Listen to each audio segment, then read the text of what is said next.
Hey guys, we're here with the season 15.9 patch notes. Obviously, this is going to be the start of the Ionia split. Big reminder because I think a lot of people don't seem to be 100% aware of this, but there is no ranked reset. It's purely thematic and visual, so that's important to keep in mind. So let's take a look at the changes here. So we've got nerfs to Gwen, Callista, Neferi, Yorick, buffs to Annie, Ashe, Cassante, Leona, Morgana, Orianna, and Shen.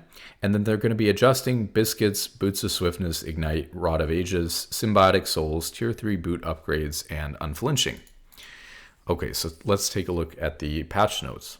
I'm also a little bit curious here. I've been looking into AD carry itemization. A little bit curious as to why between this patch and the last patch, we went from Yuntal and Infinity Edge being pretty competitive, even on Kai'Sa, a majorly on-hit champion with on-hit built into her kit. It went from being very competitive here to just being completely out of the meta, even though I don't see any changes on that initial picture that suggests that these items would be doing so much worse. So maybe this is just a small sample size so far, and Yuntal and Infinity Edge will catch back up, but I have no idea what's going on with that. So we're looking for something that can maybe explain that. Okay, so we've got the Spirit Blossom Rift now. So again, it's just a visual update like the Noxus one was to the map. Got some shenanigans. Thorn-bound Atakhan.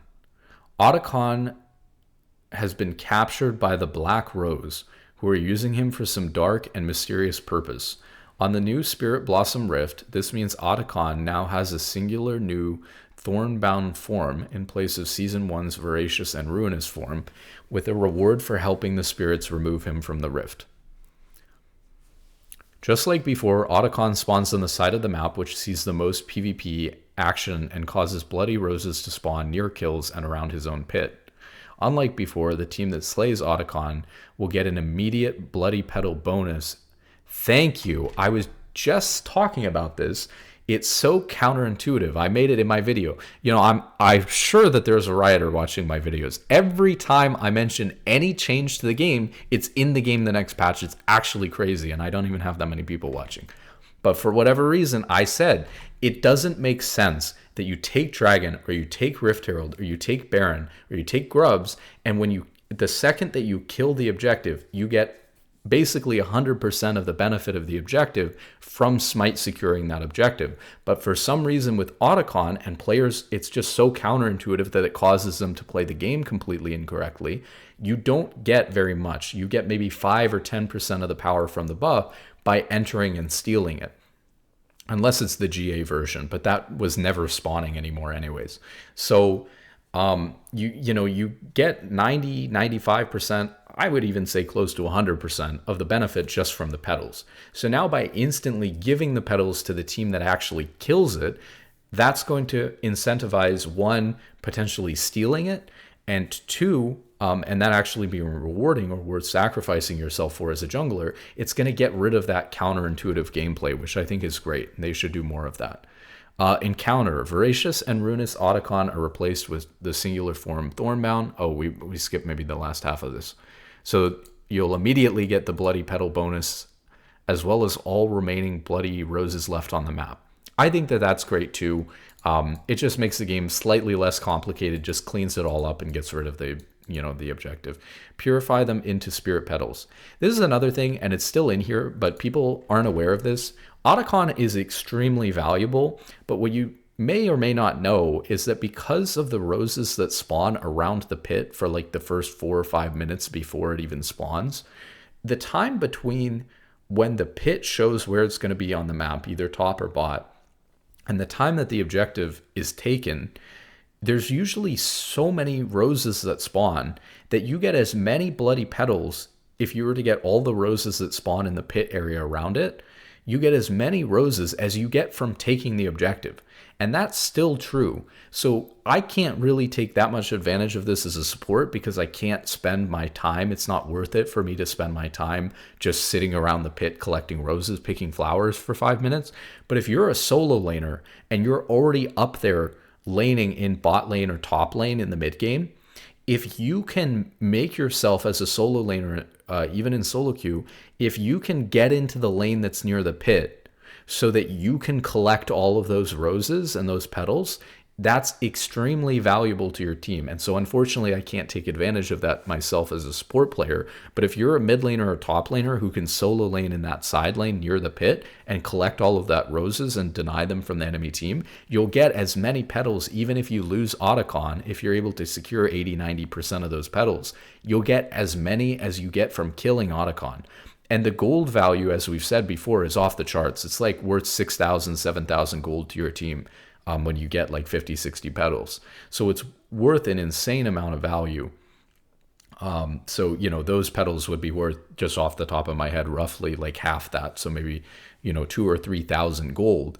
A kill's worth 300 gold, 450 if there's an assist on it. So we're talking about, is it worth the time? If you're already up there farming and collecting those petals for 4 or 5 minutes is the equivalent of getting 4 or 5 kills. You're getting a kill per minute just by securing the roses and keeping the enemy team off of them. Yet people don't even realize that because it's so new. They still haven't figured out how to play around that. So that's a very big tip. Encounter. Voracious and Ruinous Atakhan are replaced with the single form Thornbound. Rewards. Cleanse Bloody Petals, which grant 25% increase XP and Adaptive Force. What are spirit petals different than the petals before?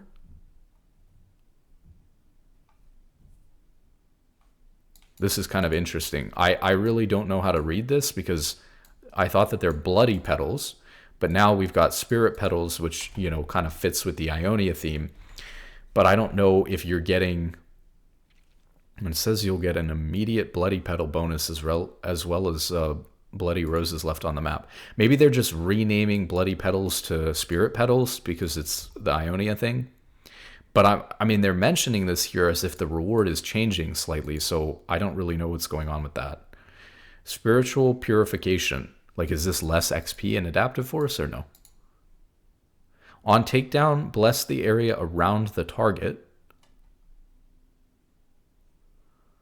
slowing and damaging any other nearby enemies, as well as granting your team a spirit petal.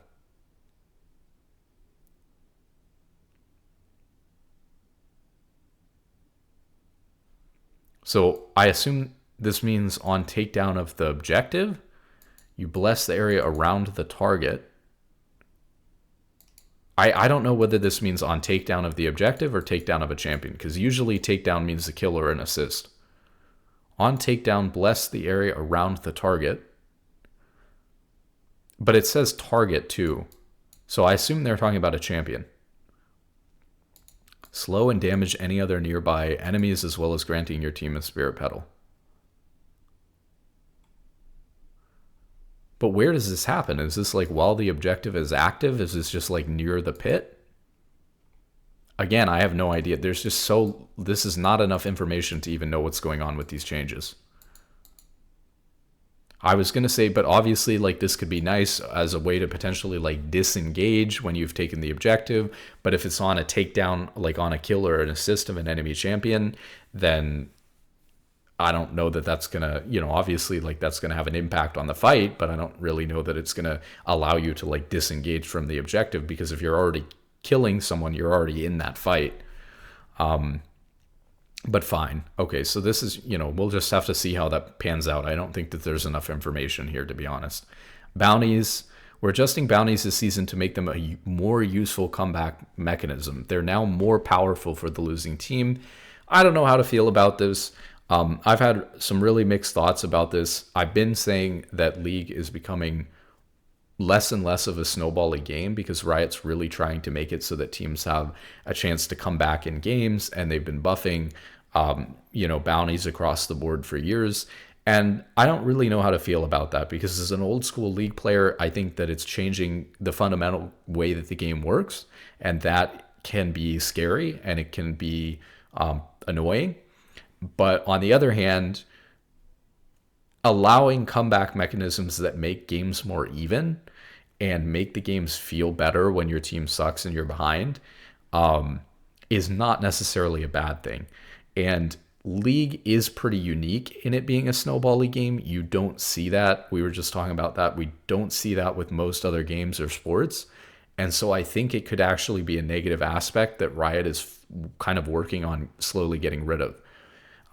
So for example, in baseball, football, soccer, basketball, you don't get penalized when the other team is ahead in points. Your ability to score points is the same. In League, when you fall behind even a couple of kills in the beginning of the game, the rest of the game becomes much harder. It becomes harder for you to kill your opponents because they're stronger, items, higher level, and it becomes easier for them to score on you. So it becomes by killing you or taking things away from you or getting objectives. So even just a few points early or kills early in League really snowball and make the game kind of unfair and a little bit unplayable. The question is, that's been in League for 13 years, whatever, 15 years, how many things, fundamental things about the way that the game works are we willing to change to make it more accessible? I don't know. It's a major risk to start trying to change those dynamics, but we'll see. So I'm really not sure one way or another whether it would be a good thing or a bad thing. Okay, so here's the shift. To explain the shift in champion bounty suppression, currently in close games when one individual on each team is trying their hardest to carry, they can both get large bounties. The first one to claim the shutdown surges far into the lead, which feels unfair, especially if one of them is playing a higher risk champion like a diver and assassin. Now both of those champions will be worth the default kill gold until their team starts meaningfully winning. We're also delaying positive bounty accrual until after a champion leaves combat. As for a 1-for-1 trade, so that a 1-for-1 trade shouldn't so obviously benefit the one who died first by potentially giving away a shutdown. That makes sense. Objective bounties. Although a lot of these changes sound like it might actually reduce bounty gold in the game. Objective bounties payment no longer pays up to 60% more gold based upon the calculated lead.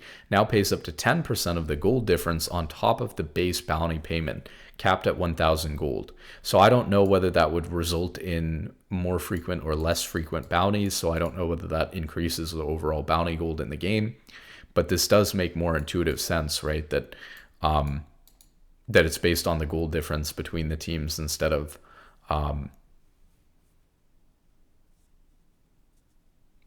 well, I guess actually based upon the calculated lead is the same thing as the team gold difference, no? Or the calculated lead actually took more things into account like dragons and stuff like that, which is maybe better. But again, we don't really have any metric for comparing the numbers.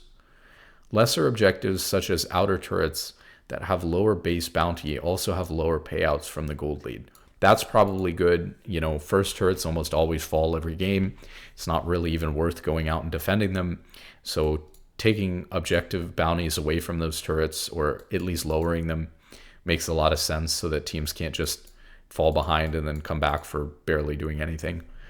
Calculation, adjusted objective bounty calculation for accuracy. Gold leads are more important. Other objectives are less important. If they think that that's more accurate, then that should be fine. It's obviously sounds like they're still calculating for that, so that maybe shouldn't worry so much about that thing. Champion bounties, suppression. Still waits until 6 minutes in the game until champion bounty suppression is active.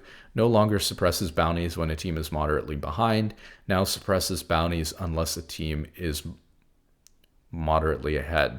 So this is going to increase the amount of bounties because it's lowering the threshold for suppressing bounty, or increasing the threshold for suppressing bounties in this case, because suppressing bounties actually takes them off. Tuning. Base kill gold now scales up by 10 gold per level from level 7 to 18 with a maximum of 420 gold. Positive bounty accrued from kills and assists has been increased by 17%. Positive bounty accrued from farming has increased by 14%. So that's also going to mean a lot more bounties in the game on champion bounties. So they're taking a swing at both objective bounties and champion bounties. And it looks like with champion bounties, you're going to have champion bounties come online more frequently now. And you're going to have Like, they're not going to get suppressed when a team is only moderately behind, and it suppresses bounties now unless the team is moderately ahead. So in situations that they were basically considering only moderate, bounties are going to come on now.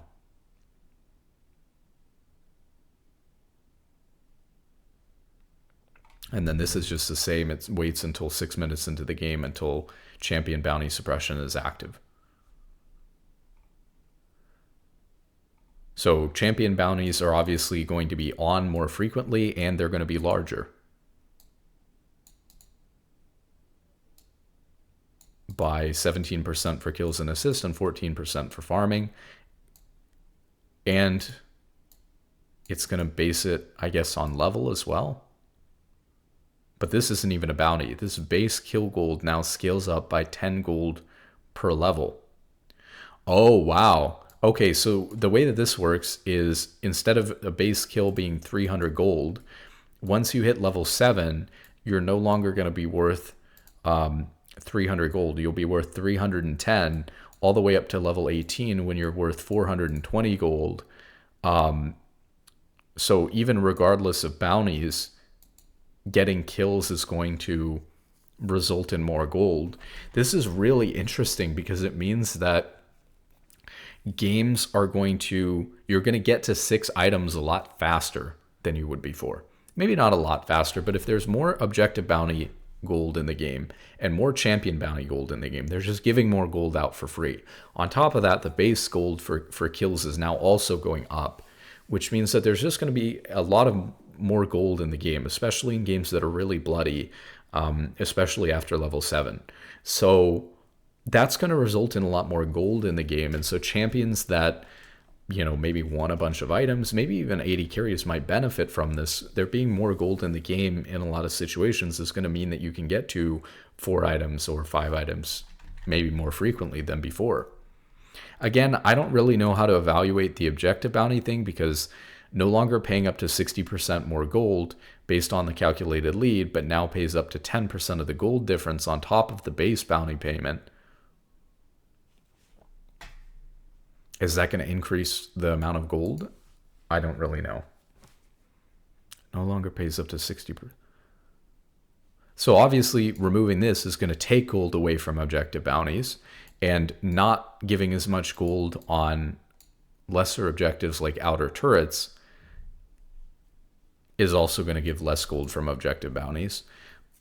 But I don't know whether 60% more, up to 60% more gold based on the calculated lead, or up to 10% of the gold difference on top of the base bounty payment. I don't know which one is more. So who knows whether that's going to increase the amount of gold or not. It sounds like from the blurb that they are increasing bounties to make it a more useful comeback mechanism. So I would assume that this is actually more gold than this. But you never know. Void epic monsters. Void grubs. Spawn time from 6 to 8 minutes. No longer respawns. So we're back to 1 round of void grubs. So what's the reward going to be? Now grants Hunger of the Void a single void might buff when you kill 3 grubs rather than 4. Now grants feats credit to whichever team took 2 out of 3 grubs rather than requiring 3 out of 3. Broadcast when the encounter is over. Damage over time from Touch of the Void now deals more damage at stacks 2 and 3. So that makes a lot of sense. So there's too many objectives in the game right now, too much to roam up to, too much team fighting, not enough reliance on how you're doing in your lane in solo queue. And with so much going on, basically what this is going to allow for, and void grubs were overpowered, like getting 6 grubs and getting 2 void might spawns per thing, plus the damage that you were dealing to the towers, was like game winning for a lot of team comps. So with that gone, playing around void grubs isn't very important or super important anymore. And just taking 1 away, which your jungler hopefully can do in a lot of cases, sometimes on their own, definitely happens in some situations that can happen on its own. Although if there's only 1 spawn, people might focus on that 1 spawn and getting all 3. But even if your jungler just takes one away, then they don't get any Void Might spawns at all.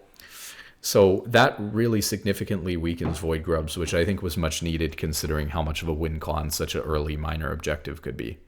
Rift Herald encounter. Encounter damage should be less avoidable, but the encounter should go faster. Now it spawns at 15 minutes. Removed Herald's Gaze. Single target damage debuff. Target's current HP bonus damage is going from 4% to 20%. The swipe attack ratio, AD ratio, is going from 3 to 1.25. So the damage on Rift Herald is going way up. Well, sort of. The swipe attack, which is avoidable, and we weren't taking a lot of damage from in the first place, its damage is going down, so that even for players who don't know how to avoid the swipe attack, it's not going to be as punishing.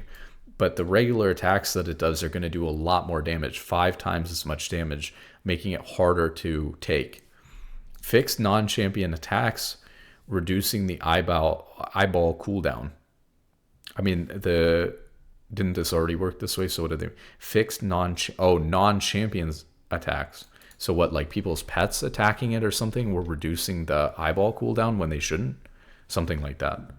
What I will say here is that increasing the damage that Rift Herald is going to do by basically 5x is crazy. So the summon pet, we'll see the changes here. Oh, it's just quality of life changes. Yeah, Rift Herald is useless.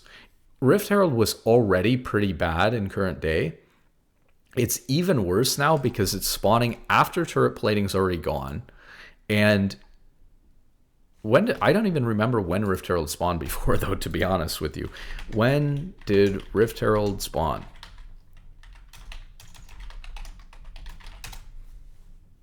Nine minutes and 50 seconds into the game. But now it spawns 14 minutes into the game. Now it's 15. So it was already spawning after plating then. Let me see if we can see the patch history here. I wish they would say... Wait, this is different than the patch notes. This says now spawns at 15 minutes. This says now spawns at 16 minutes. Okay, so Rift Herald's been weak because it's already been spawning after turret plating is already gone. So you don't get to use Rift Herald to get this big influx of gold by taking 2 plates for free like you used to before. And so that makes Rift Herald quite weak.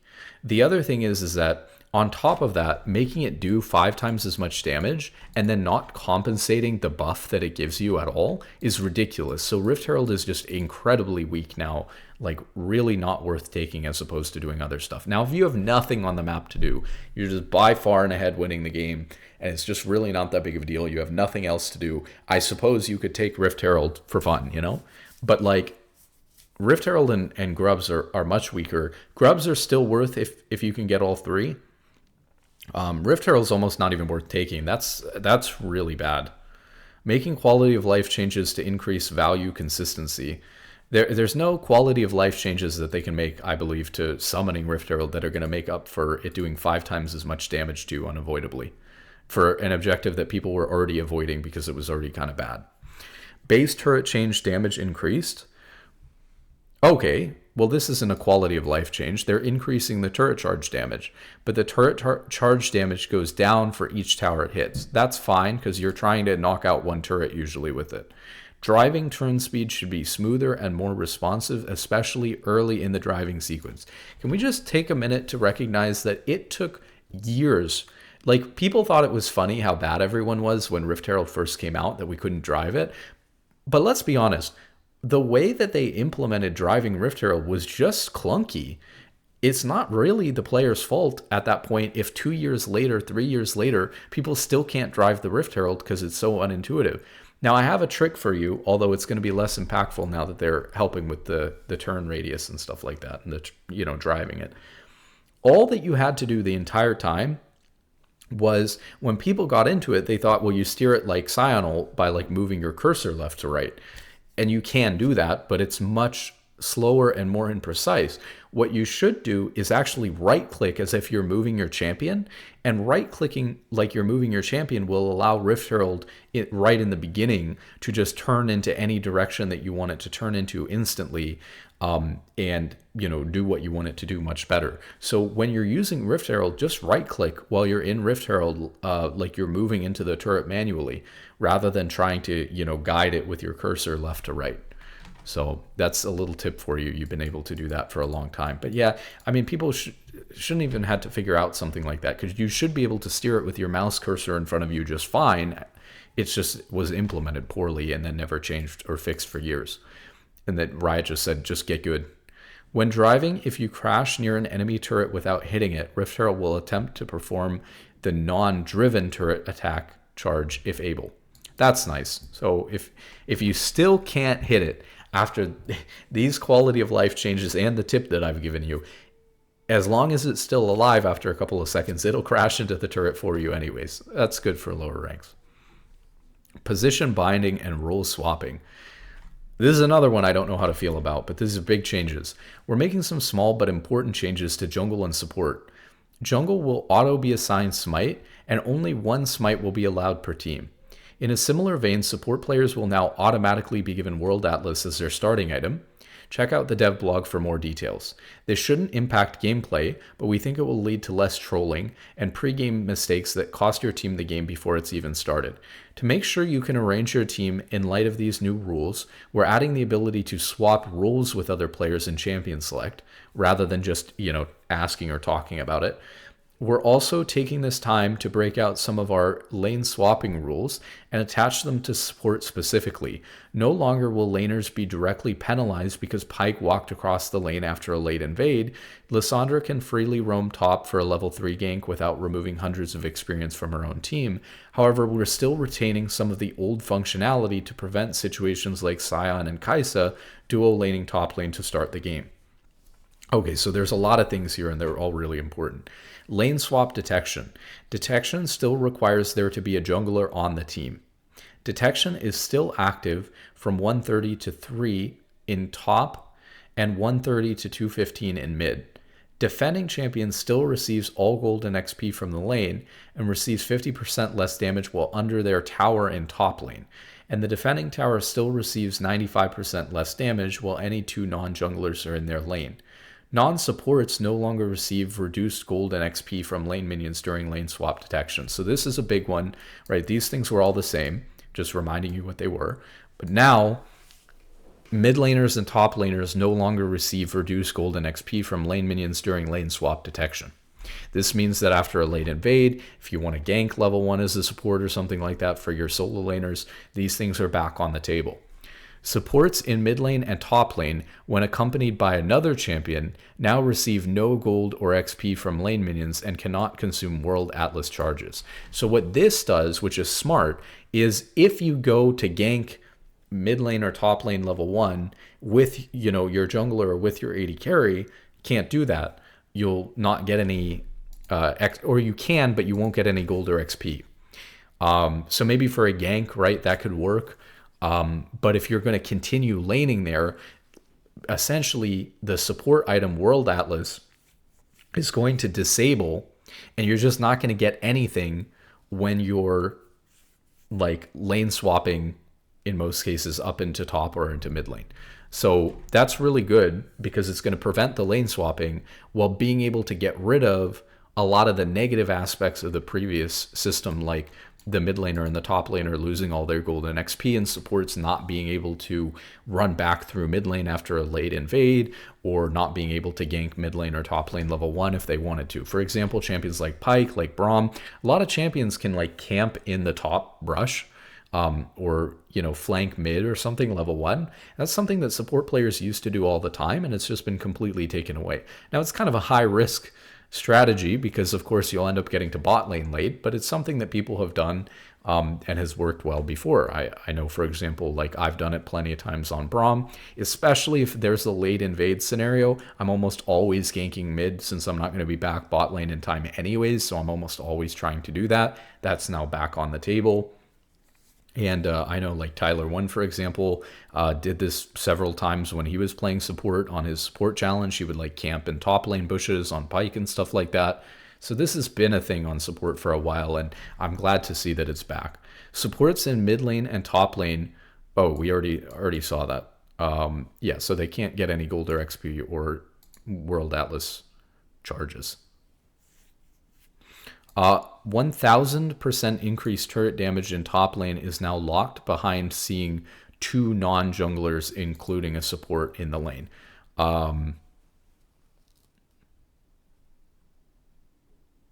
So if a support were to roam top level 1, for example, there still would be that increased turret damage.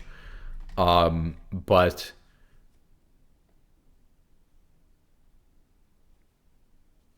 again, hopefully you're not diving the turret level 1 anyways.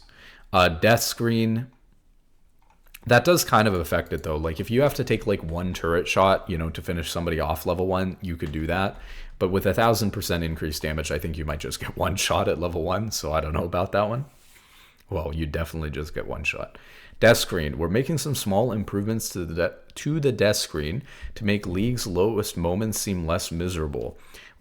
We've added a tiny bit of color and a spectate UI to click around and see what's going on around the map. Your normal camera controls and hotkeys still work as well. We'll have to see what this looks like. I think it's a good idea though. I think that like even just get rid of the gray screen. I think that the gray screen is just like, I mean, I know it's been a big part of League for a long time, but I think mentally it's pretty draining. And at the end of the day, like, okay, let's say that you're playing League competitively. You just want to be able to see everything totally normally and clearly while you're paying attention to everything that's going on while you're dead. And if you're playing the game for fun, like having this depressing gray screen to remind you that you messed up and died is not fun. It's just miserable. So I don't know. This is a good change in the right direction, probably. Killstreak sound effects. The killstreak sound effects discussed in the last dev update still need a bit more time in the oven, so they're not included in this patch, but they'll be coming in an upcoming patch. Player behavior updates. This is gigantic as well. Griefing detection upgrades. We're releasing significant upgrades to in-game griefing detection in ranked queues with patch 25.9. Or 15.9, I'd prefer to call it. Check out the dev blog for more details. Participating in a match where your teammates aren't playing to win or intentionally playing to lose is miserable and unacceptable. We will detect and take action on more subtle behaviors that aren't just running it down mid lane and dying 20 times. Feedback specificity. To demonstrate follow through on the above and to better close the loop with you when you're affected by negative behavior, we'll be providing the name of the penalized player when you receive feedback about your reports.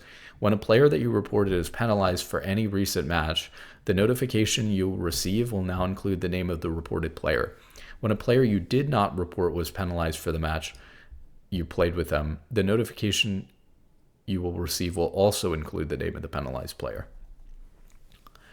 Miscellaneous changes. Chat restrictions now apply to champion select and post-game chat in addition to in-game chat. So that was similar to what they had talked about doing before. Again, I don't know how to feel about that, but maybe that's going to make some people happy. Summoner's Rift Ranked Season 2. Season 2 of Ranked will start April 30th at noon according to your local server time. As stated in the patch notes, this will not reset your rank progression and will not require placement games. Victorious missions will, however, be reset, requiring 15 ranked games won for the season. Ranked queues, solo, duo, and flex will be disabled during the season cooldown hours, which will be from midnight to noon local server time. You can expect Season 1 rewards to be granted during the patch cycle, so throughout the next 2 weeks. Usually takes them a little while. And as the last note, shard transfer services will be disabled before the season end and re-enabled after the reward grant is complete. Let me say something about this. I think that Riot has done their utmost to pretend like there's a ranked reset. Why would you shut down ranked when there's no major changes being shipped with this season update at all? As far as I can tell, right, like, I mean, I guess there were some changes. Like, they changed Atakhan, right? and they didn't mention that here, they changed objective bounties. Like, these are not nothing. They changed, okay, they changed Void Grubs and Rift, I guess. It's not nothing, but it's obviously not like a whole season. So calling it season 2 when we already had splits as a word for multiple splits in the middle of the year, it doesn't make sense why they're calling it a season. It doesn't make sense why they're abandoning the word split. It doesn't make sense why they're shutting down the ranked server as if there's a reset and people need time to play normal games for 12 hours instead of just being allowed to play ranked. So apparently I didn't even realize this. Am I not allowed to go queue up ranked after this video? No, I'm not. That's kind of annoying. Like, why? There's not any crazy major changes like it's the start of a season. Maybe they think that the objective bounty changes, the Rift Herald and Void Grub changes, and Atakhan changes are enough. I mean, to be fair, it's a lot. It's more than, I didn't see those in the initial pictures, so maybe that's why I'm just feeling that way. It's not like I played with it yet. But, I mean, I don't know. Maybe they think that that's fine, especially when they're going to, it doesn't need to be as big of a change as the whole season if you're going to do 3 of them a year. But I think League has really needed a major change for a long time now, and slightly changing Void Grubs and Rift Herald aren't really going to do it. Plus, like, the changes to Rift Herald, it's not like the changes to Rift Herald just, like, killed Rift Herald as an objective. It's not like they're fun or interesting changes. If anything, they just, like, here, interact with Rift Herald less. So that's not, like, an exciting change where I'm like, ooh, new season, I'm going to get in there and not take Rift Herald, Or, like, okay, there's 1 less Void Grubs to fight over. Woohoo. Like, is that good for the game? Yes. Do I think there's too many neutral objectives? Yes. But am I excited to not have another Void Grub spawn? Not really. They just took something away. So same thing with the Rift Herald. Is it going to change things a little bit to have to fight more over the 1 set of Void Grub spawns? Yeah, that could be somewhat interesting. And then same thing with the Atakhan change. Like, Atakhan didn't really change. It's just that when you smite it, you get all the petals instead of having to pick them up. I guess there's that new effect of, like, the slow when you take some with the takedown or whatever, but I don't know what that looks like or what that's going to be like at all. So I guess there's that. But I don't know. I mean, is not having to auto 20 petals after you take Atakhan and it being more intuitive, is that, like, a season-changing thing? Or is that just, like... that should have happened like 2 patches after Atakhan was introduced into the game because it didn't make any sense. I don't know. I don't want to be too critical. I think that this is all stuff that's moving us in a positive direction. There was also objective bounty changes and, champion bounty changes and stuff like that. So I guess, and there's some champion changes in here and some stuff we haven't been through yet. So let's see. Annie released weaker than... What do you mean released weaker than intended? Oh, when they... Was that a rework? I guess they considered that a rework. She released weaker than intended. Specifically, I mean, I guess they changed how her ult worked. I don't know that I would call that a rework. Have they reworked Annie 4 times because they changed how her E worked and then... I don't know. We might be a little bit lost here. Q damage 70 to 210 to 80 to 240. 80% AP ratio is staying the same, so she's getting a little bit more damage on her Q because apparently she was weak after her ult changes. 90 to 110 on her W to 70 to 90. Oh, this is a mana cost. Okay, the mana cost is down. I was going to say that didn't make any sense. And then her R passive magic penetration is going way up from 10 to 15% to 15 to 20%. So how is Annie doing? Because how is Annie doing?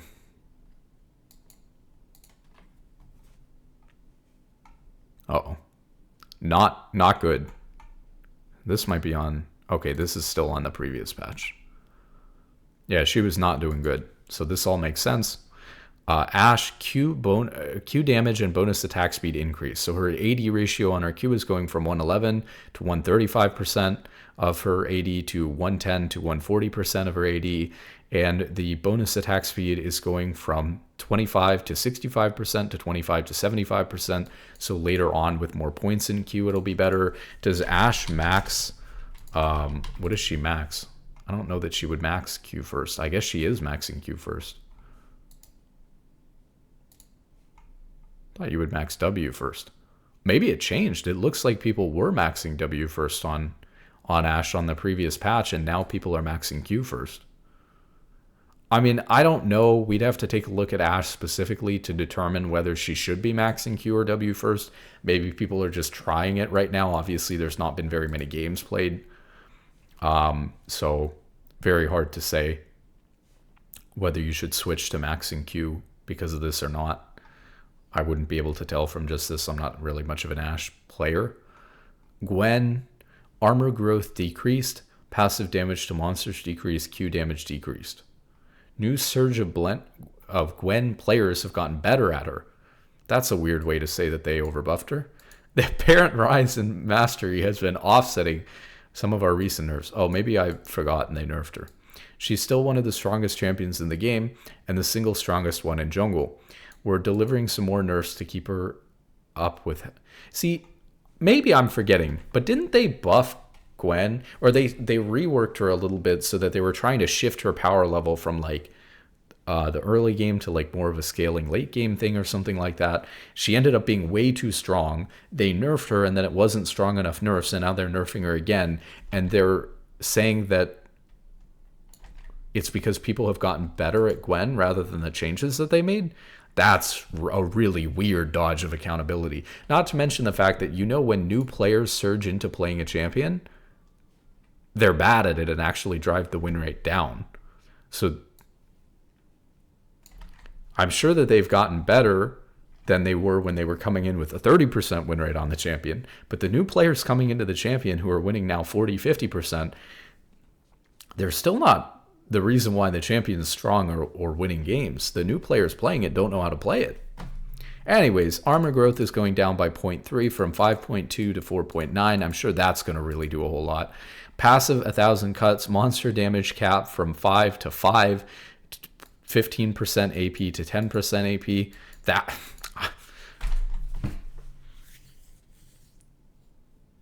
So junglers' most important clears are their early clears, right? And yet, the problem with this is that you're not going to have a whole lot of AP on your first, second, even third clear. And 5% AP on the cap is not a whole lot. So here's the issue. This will do nothing to her clear speed her first round through because she doesn't have any AP. So it does nothing. Till later on, I guess. But then who's thinking about like, oh, if only, you know, my champion would be so good if I could clear my third round of camps faster.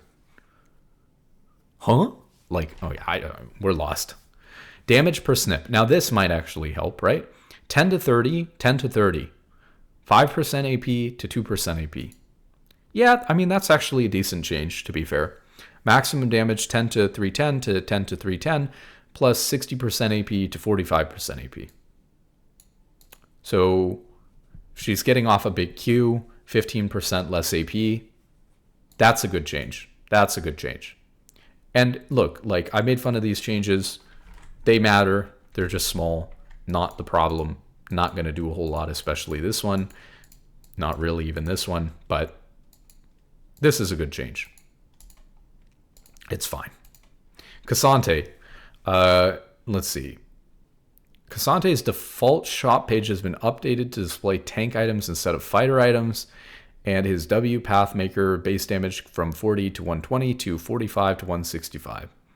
It's a lot of damage, but not really on a key ability, so it's, you know, these seem fine if it says he's been quite sad in solo queue recently, so fine. Callista, base health from 600 to 580, base AD from 59 to 57, 80 growth from 3.25 to 4. So, I mean, Callista's obviously like one of the best champions for like winning lane in high elo and pro play, but not that many people actually play her. You know, so there's that. It's one of these champions that's really hard to balance between pro play and solo queue, especially low elo solo queue. I'm sure Callista's doing terrible. So, and not being played almost at all. Her rend 10 to 50 to 5 to 45, so that's down a bit as well. And then same ratios. Yeah, so she should take a bit of a hit there for that. If it's what they have to do for pro play and stuff like that, I guess. Kallista's always a really hard champion to balance because it performs so differently in low ranks and stuff versus high elo and pro play. Leona passes stun. Whoa. Okay. It's the passive magic damage when she uses her abilities, not the stun. Passive duration going from 1.5 seconds to 2.5 seconds. This is actually really big because her passive does a lot of damage, but sometimes you'll overlap it with your other abilities because you can't really leave enough time for your AD carry to auto it, or it'll fall off before they get it. Also, when it comes to clearing waves, you can like E on Leona to apply your passive to the whole line of 6 minions, and then like your Caitlyn will come and Q it when you're trying to shove into turret after getting a kill or something like that. That lingering a little bit longer so that your AD carry has more time to realize that and use the ability to clear the wave is going to help with things like that as well. So that's kind of nice. The mana cost on her Q is going down from 35 to 55 to 30 to 50. This doesn't do anything though. It's already super low mana, so this shouldn't really change a whole lot. And her mana cost on her E is going down from 60 to 40 to 60. You know what, though? I would say that if they're going to buff both of the mana on her E and her Q, that may make a difference in a lot of like laning situations to actually have mana for your W, which I think is the more expensive ability. If you spam W too frequently on Leona in lane, you'll run out of mana. But I bet now with the mana savings that you get from your E and your Q, you're probably actually going to be able to get away with getting an extra combo, having enough mana in to get an extra combo in lane, or like getting to use W a little bit more, or being able to use W a little bit more liberally, even though that's not in the changes. And I think that that's actually pretty nice for Leona. You max E second, so you're going to be seeing a full 20 mana, saved here every time that you E, all the way until like level 10. So that's quite big. And then you're saving 5 mana every time you Q, no matter what rank your Q is. Although you're not maxing Q either, you're maxing W. So if you're saving every time you EQ, you're saving 25 mana. That's easily going to add up in laning phase to like an extra combo or two that you get to have mana for. So before, where you would have run out of mana and not be able to combo again, now you'll have it. Or if you want to W a couple extra times to protect yourself from some poke or some damage in lane, or to be able to go in, then that's an option as well. So that's actually kind of nice for Leona. Yeah, Morgana's been doing terrible. She's way behind at support. Let's see. Her shield strength is going from 80 to 300 to 100 to 320. Man, this is a tough one.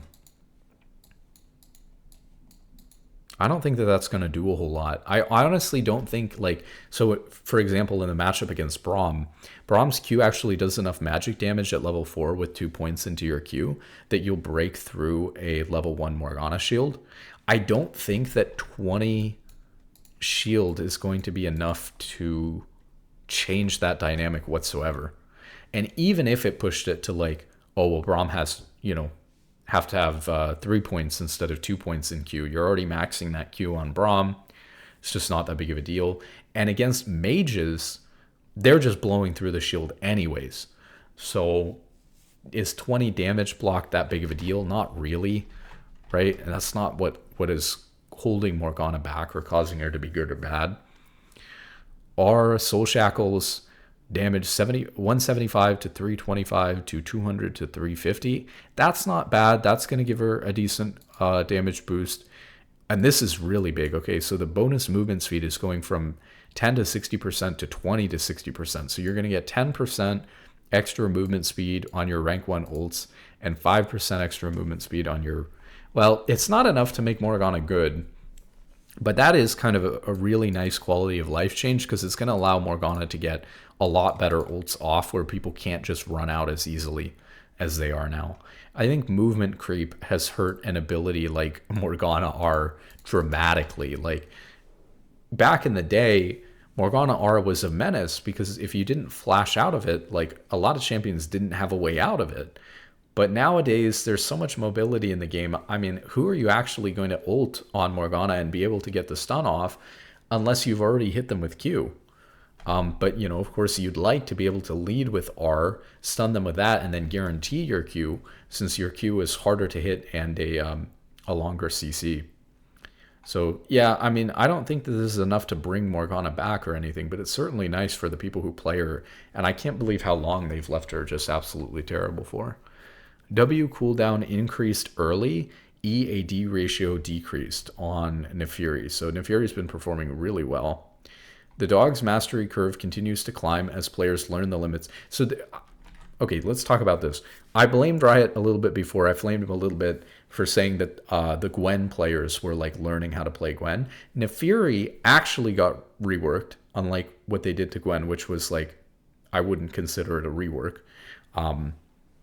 You know, they just changed some numbers around. Whereas Nefiri, really, her abilities got switched around. I mean, this was a true rework, right? So it is true that people started out very bad at Nefiri, and so it's hard to balance not really knowing where it's going to land. And now, obviously, Nefiri's good. So W, Call of the Pack. So it's not that big of a deal that it took them a little bit longer to respond to something like Nefiri, for example. The cooldown is going from 22 to 18 seconds to 26 to 18 seconds, or going up, I mean. So it's going to be a much longer cooldown. Well, not much longer. It's going to be a little bit longer initially, which is good. Although it ends up evening out, so I don't know what order you max your abilities on Nefiri, so I don't know whether this would be coming in. You know, it makes a big difference. If you're sitting on this 4-second cooldown increase for like the entire game, it's a big difference than if this is your first maxed ability and all of a sudden, you know, by level 9, you're actually already at no change. Eviscerate, dash damage 15 to 55 to 15 to 55 plus 50% bonus AD to 40% bonus AD. So losing a 10% AD ratio there on one of her abilities seems fine. I don't think that these are severe nerfs by any means. And she was really dominating, I think. Her ban rate was insane. So I don't know if this is going to be enough. They might have to revisit nerfing her again. They might just be trying to be cautious because of the fact that, you know, the champion is like, people are still learning it and working on figuring it out since the rework. But this seems a little bit overly cautious, but that's okay. Orianna Q mana cost reduced. Mana cost 30 to 50 to 35 at all ranks. Orianna is another champion that's gone back and forth between like, do I max Q, do I max W? So I guess this would actually encourage you more to max W because you don't get any, or no, it wouldn't make any difference. Actually, well, in theory, it would be the opposite, but obviously this was your mana cost going up. Your mana costs don't go down when you max any ability in the game. So, yeah, I don't think this changes that dynamic too much at all, but obviously this is a nice buff. And again, how big of a buff it is depends. Like, if you were maxing W on Orianna and sitting on rank 1 Q, then this is actually a nerf, right, to the mana. So for W max, this is actually a nerf. Whereas with Q max, you know, whereas you would have been at 50 mana at level 9, you're at 35 now, so that's better. So I assume, since they're trying to give her a small buff, that Orianna was maxing Q. So hopefully that's the case. Otherwise, this would actually turn into either you have to max a different ability or it's a slight nerf. Rengar, recommended items updated. Okay, whatever. Shen, empowered Q damage increased. This is, I think, the second buff to Shen in a row, so he seems like he's getting a lot of small little buffs, which seems fine. Empowered bonus magic damage 10 to 40 to 10 to 40 based on level, plus 4 to 6% of the target's maximum HP to 5 to 7% of the target's maximum HP. So they've increased the maximum HP damage on his Q. I think this was the same change they did before or something. So he's getting a nice buff there. That's pretty significant. I mean, it's significant for like a small buff, but that's pretty good for Shen. Yorick, Mistwalker damage from monsters decreased. Another patch, another Yorick change. looking to reduce his power level a little bit in the jungle again, since he's still overboard in that role. Mistwalker damage to monsters 70 to 60%. Okay. They're working on it. I think we literally called out this going from like 80 to 70%. It's like, I don't know how big of a deal that's going to make, but that's fine. Pinged abilities. Cho'Gath and Nunu can ping their smite-like abilities to display their damage to teammates. That's great. We're extending the custom ability ping system to Cho'Gath and Nunu Willem's Consume. These abilities are off cooldown. Players can ping them to display their damage to monsters. Nice. Item, Swiftness Boots. Swiftness Boots are a bit overpowered relative to other boots. They watched my Braum guide. 55 movement speed. Yes. GG. I guess Swiftness Boots are dead. I think that this makes Swiftness Boots not very good. Unfortunately, I was actually a little bit off in my Braum guide, and I think that Merc Treads and Plated Steel Caps are something that I've dismissed because of the nerfs. But when I took a look at what they actually provide, I thought that Merc Treads were very comparable to Swiftness Boots, and with Swiftness Boots just straight up losing 5 movement speed for free, I'm never building Swiftness Boots ever again.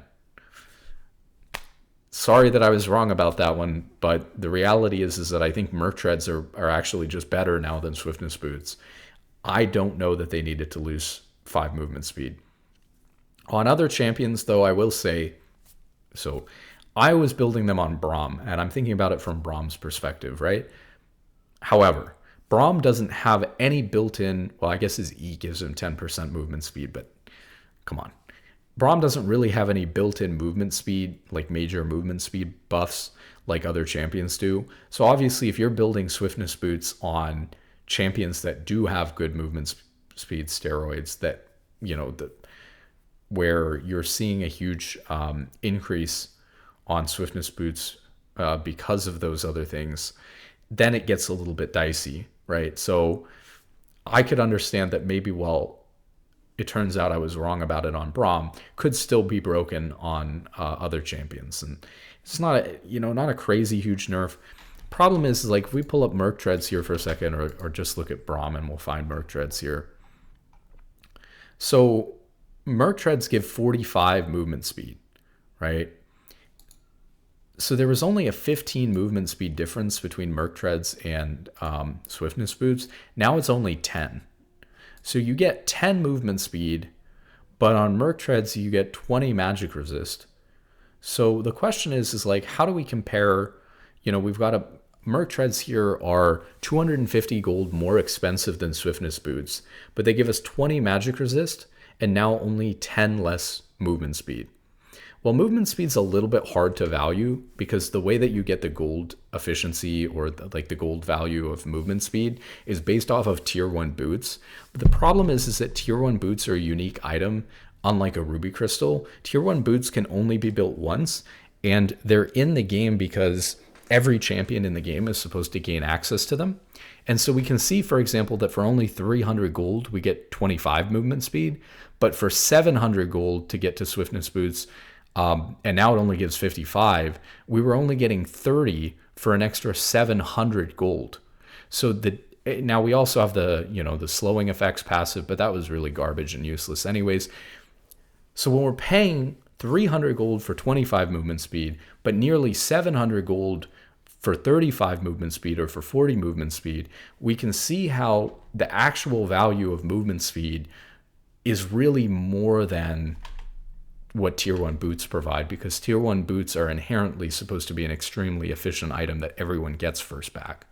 So, or close to it. So, or early on at least.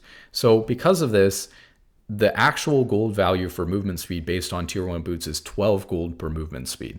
But I think it's fair to think about movement speed more at around, as to be generous to movement speed, more like 20 per movement speed, or somewhere in the middle. But I think 20 movement speed is one way to think about it, or 20 gold per movement speed. When you think about 20 gold per movement speed, Swiftness Boots is now only giving 10 more movement speed than Merc Treads, right? So the movement speed we could value at, say, 200 gold worth of movement speed. So now our item is 250 cheaper in terms of the total cost, and we're getting 200 movement speed. So because of that, we're looking at a 450 gold difference between the items that Merc Treads needs to make up for. Well, Merc Treads gives you 20 magic resistance, and so magic resistance is worth 20 gold each. And so the 20 times 20 value is 400 gold worth of magic resist. So again, we had a, 450 gold difference. So Merc Treads, in terms of gold value, very, very similar to Swiftness Boots. The only difference is we have to make up that 50 cost difference from somewhere. So the only difference between the boots then at this point is that Merc Treads give 30% tenacity and Swiftness Boots give 25% reduction on the strength of movement slowing effects. Well, we did some really interesting math on stream the other day where we actually found out that tenacity, reducing the duration of the CC by 30%, is actually better against slows than Swiftness Boots' reduction of the effect of the slow by 25%. Because when it says it reduces the slow by 25%, if you're getting hit with a 50% slow, it does not subtract 25% and take you from 50% to a 25% slow. What it does is it calculates, well, 1/4 of 50 is what? So 50 times 25% would be 12.5. So it reduces that 50% slow by 12.5% down to 37.5%. So if you were getting hit with a 1 second slow of 50%, with Swiftness Boots, you'd be at a 37.5% slow for that whole 1 second duration. Well, if you compare that to getting hit with the 50% slow for 0.7 seconds, which is reduced by a 30% duration for Merc Treads, your actual total average movement speed over that 1 second that you were going to be slowed is higher with Merc Treads than it is with Swiftness Boots. So there's a weird dynamic here where actually I think that the tenacity is just way better than Swiftness Boots because it's actually better versus small slows, big slows, whatever. Tenacity is actually better against slows than Swiftness Boots passive is, which is another counterintuitive thing in the game that doesn't make any sense and Riot should probably fix. For example, just get rid of the slowing effect passive on Boots of Swiftness and give it the movement speed back, for example, would be nice as a change to Swiftness Boots. Just putting it out there, and it would make it less counterintuitive. So the point is that I do actually think it's worth the 50 extra gold to get Merc Treads. Why? Because the CC reduction that you get is better against slows, and it's better against all these other forms of CC like stuns and all this other stuff that tenacity works against.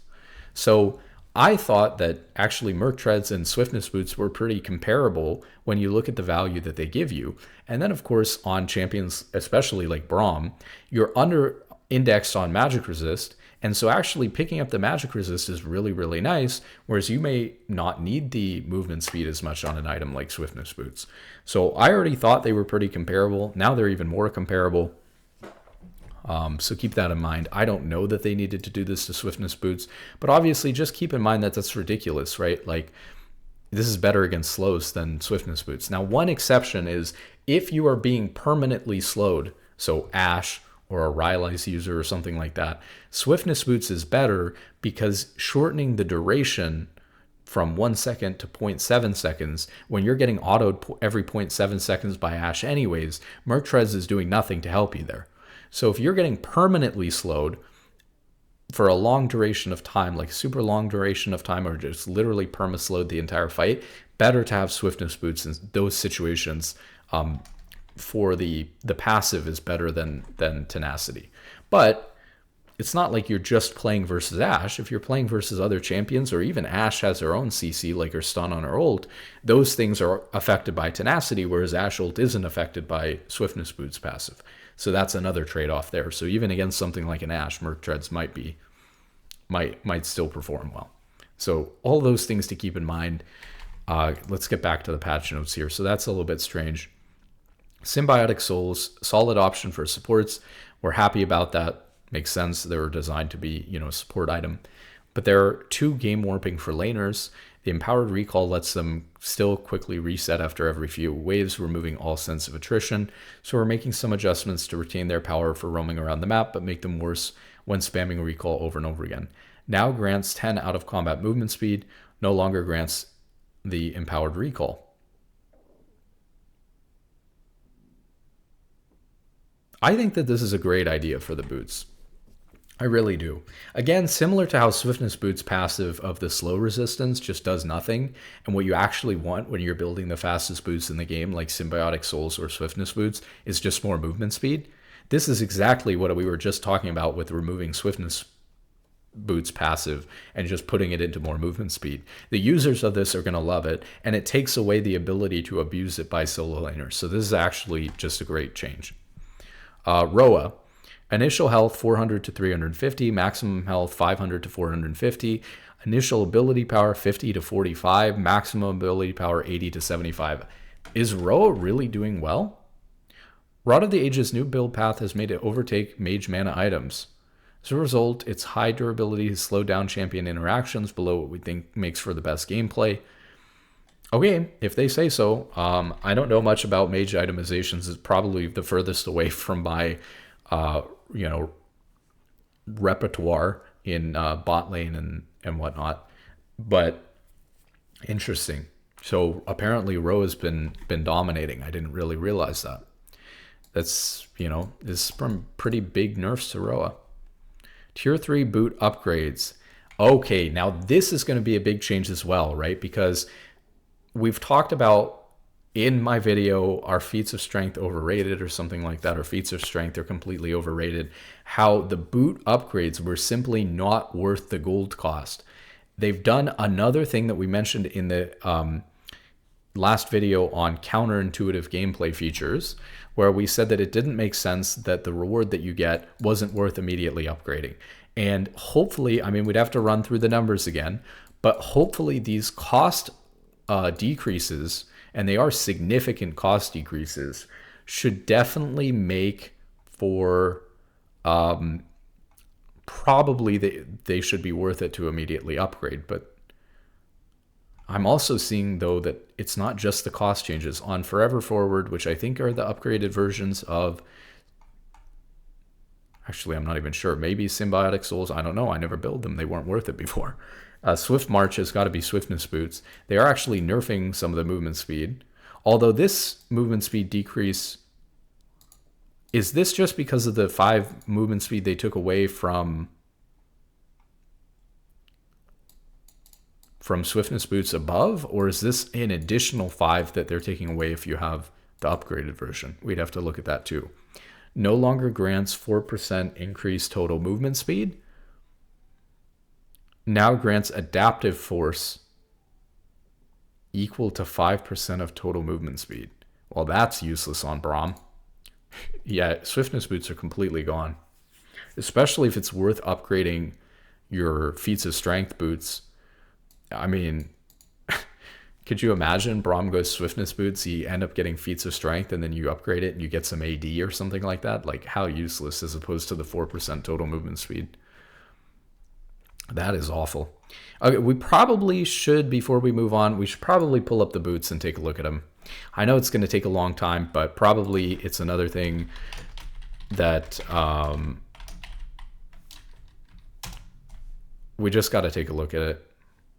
Can we see? Yeah, similar items. We can just open them all up. Thank goodness. Probably get them in order. Yeah, Forever Forward was the upgrade to, I don't know, was the upgrade to Symbiotic Souls. How many are there? There's 1, 2, 3, 4, 5, 6, 7 of them. And we've got 1, 2, 3, 4, 5, 6, 7 of them. Let's put them in order real quick. Oh, there are. Thank goodness. Forever Forward, Crimson. Yeah, we're all in order already. Okay, so Armored Advance. So let's talk about what's going on here. We're probably going to need to pull up Gold Efficiency League of Legends. We'll take a look at this. Again, just, some that we already have in mind as a baseline. Armor and Magic Resist are worth 20 gold each. Movement speed, like we said, is technically only 12 each, but I think using an estimate somewhere between like 12 and 20 is a better way to think about it, because only tier 1 boots give you that sort of a benefit. So let's think about for that cheap. So let's think about this. So plated steel caps gives you 45 armor and 25 or 45 movement speed and 25 armor. We get 5 armor for free when they get that little like cross or plus symbol or whatever it is on them when you achieve Feats of Strength. So when you achieve Feats of Strength, you get 5 armor for free, which brings you to 30 armor. To upgrade, you only get plus 10 armor, and you also get plus 5 movement speed. So we're getting plus 5 movement speed and plus 10 armor. So let's think about what that gives. And is this, yeah, they haven't made any changes other than the cost. So 10 armor would be worth 10 times 20 gold is 200 gold. And 5 movement speed would be,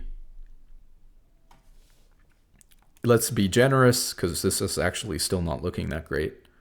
Okay, it should be okay.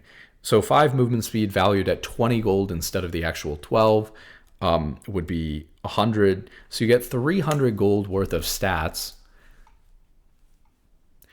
Again, this is really important though.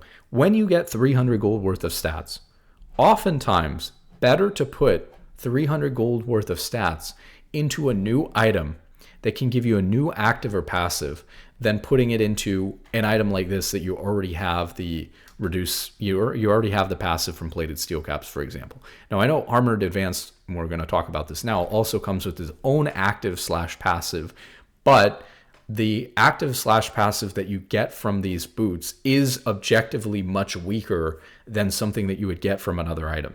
So it is worth thinking about that. Is it going to be worth investing the 300 gold into this as opposed to into another item? And is this worth 200 gold to us? So even at a cost of 500 gold, we're basically saying that we're paying 200 gold exclusively for taking physical damage from champions grants you a shield that absorbs 10 to 120 based on level plus 4% maximum health physical damage for 4 seconds on a 15-second cooldown. So let's just think about how much HP that's worth. And we can kind of, it's not exactly right, but we can kind of think about like a pseudo gold value that we can try to evaluate the strength of this passive.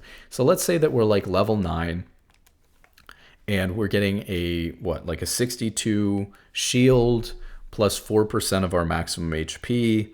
Let's say we have 2000 HP, we're a tank and we're getting 4% of our maximum HP. So we're getting like 62 or something like that at level 9. Plus 80 would be 4% of 2000 maximum HP. So we're getting like 142 shield for 4 seconds, right? So again, we're not going to block 100%. That shield isn't going to be used at 100% efficiency. Maybe we take half the damage. Maybe sometimes we take 100%. Sometimes maybe we take 0% or whatever. But we're probably blocking an average. I like to say, just to simplify things, so maybe 50% of that on shields. So let's say that we're taking 71 damage blocked. So how much is 71 health? 2.67 per health. So it's 189 gold. So, that's a rough estimate, right? Sometimes you're going to get more shielding than that. Sometimes even on a 15-second cooldown, you're going to manage to get this off twice in a longer 30-second fight. And now all of a sudden it's going to be worth nearly 400 gold instead of 189. But is it worth it to upgrade it? Yes, but barely. It's like borderline questionable whether you should upgrade it, right? But I think the good thing about this cost change is that it should bring an Armored Advance was always one of the worst ones. It should bring the question of whether you should upgrade it or not into line with probably yes. Maybe there's some considerations about how much value you would get from swinging 300 gold into your next item, or 500 gold even, right? Because while this is a passive that you gain access to, it's small, right? Like if you compare the shield you're getting here to, let's say, the shield you're getting for like, if you're building Trailblazer first on Leona and then you get Locket second. Well, the shield, the active that you get from Locket is going to be so much stronger than this, that spending 500 gold into Locket is going to give you the same gold value worth of stats, maybe even better stats, because you're getting to build health, which is more efficient. You're building magic resist, which is more efficient than armor most of the time early on these tanks. And although the movement speed is kind of nice, right? Especially actually if you're on a champion like Leona that wants, movement speed and wants more movement speed for an item like Trailblazer. But when you get 500 gold into Locket, when you do get access to Locket, you're getting so much more power from your active shield than you get from something that's 10 to 120. Instead, you're getting a shield, right? Obviously, that's like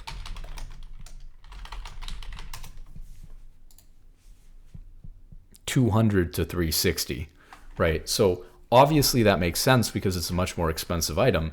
But if you can skip the boot upgrade and then swing 500 gold into an item that's giving you the same 300 gold worth of stats anyways, and then your 200 gold that you're putting towards like the active or passive is 200 gold that's going towards a better active or passive.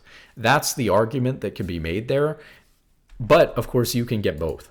And I kind of think that this is like borderline worth it. So I would probably just side on probably just going this. But I mean, it's arguable, definitely, for sure, when you get into some of these more complex concepts of you can swing 500 gold into your accelerating your next item, whereas you're not really gaining that much from the active or passive that you get with this item. It's definitely debatable.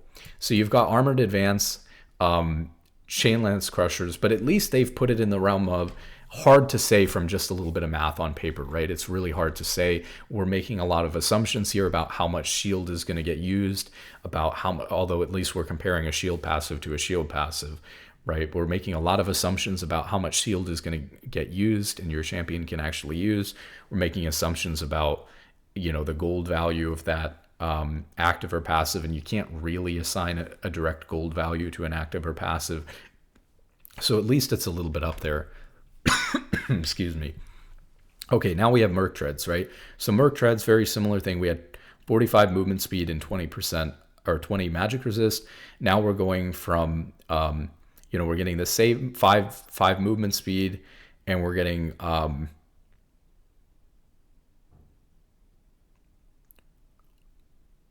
plus 15 magic resist, but again, we get, I believe, I need to double check this. We get 5 magic resist for free, don't we? Does it say? Is there a way we could see like the half upgraded version of this? I don't see it linked anywhere on here, and this would be where it would be. I'm wondering now if you get 5 movement speed from the boot upgrade or whether you got 5 of the flat stat. We'd have to go back to like when Feats of Strength were introduced. Okay, added.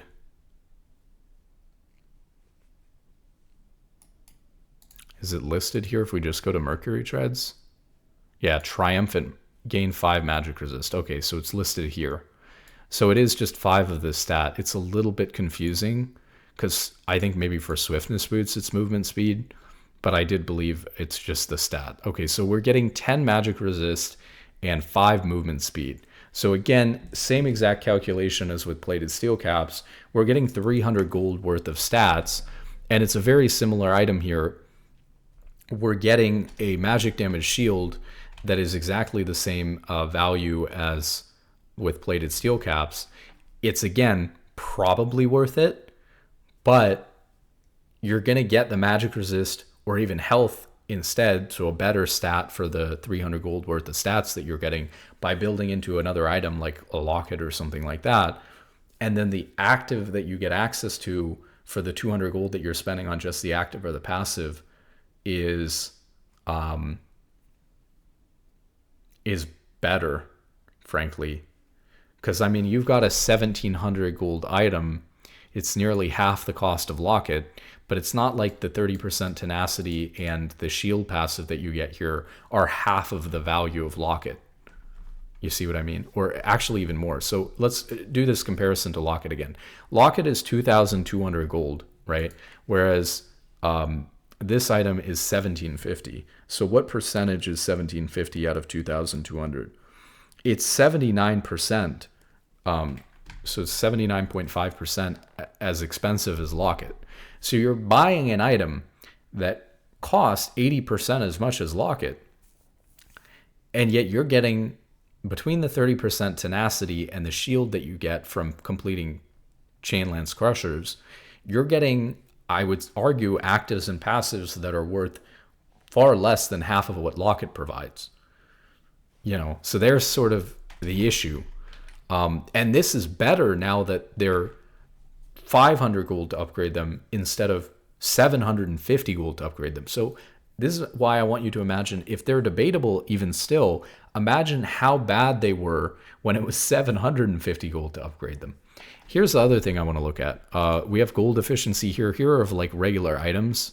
Let's look at an item like Locket. There are a lot of items in the game. Now, some of these, we have to skip through some of the crazy ones like support and, and some of these, obviously your support items are going to be hyper efficient. They take a long time to build up anyways. You've got like your ARAM starting items, your Summoner's Rift starting items that are hyper efficient, but you can't, they're not building into a full proper item, and you've committed that gold to not going into an item at all.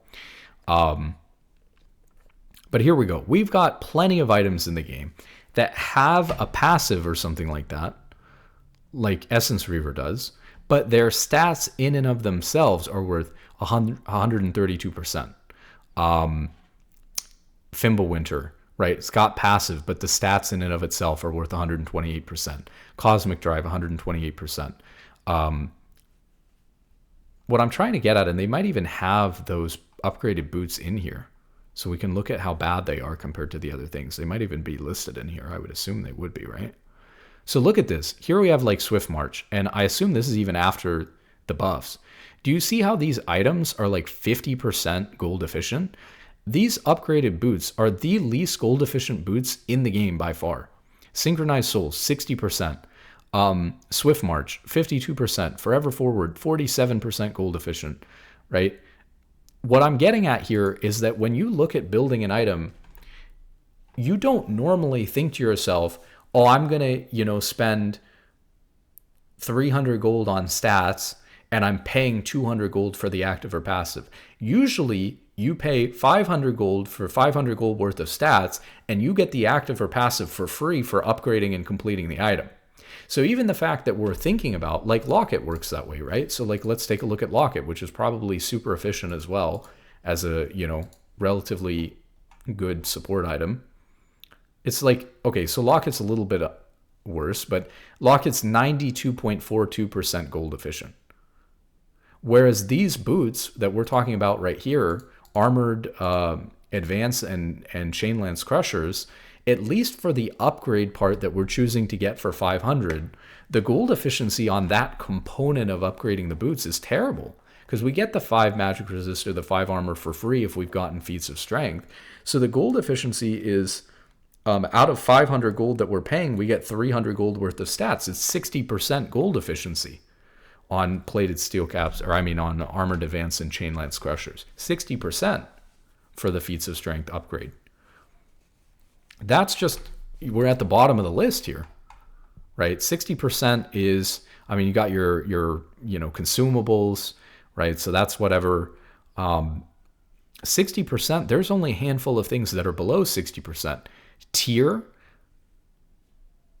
but I'm pretty sure that's not including the passive, right? Like, these don't include passive. So tier is obviously not going to be that gold inefficient, because it's going to end up giving you a lot more than that. And then you have a lot of items like a Wire, Tiamat, and Sheen low gold efficiency. It's because they're cheap component items that have a huge passive in them. And so passive value, passive value, passive value are making up for these things. I guess you could argue that the passive value that you get from these boots is somewhat worth it, brings it up to around 100% total efficiency. But again, even then, we have items that are up here at like 100, forget 100%. There's plenty of items in the game that are at 100% efficiency or above, not even including their active or their passive. So these are some of the lowest efficiency items in the game. Are they worth building? Maybe, right? Also, we're talking about We just been through the first two, so you've got to look at the other ones individually as well. So we've got Ionian Boots, we got 45 movement speed, 10 ability haste. We go to 25 ability haste.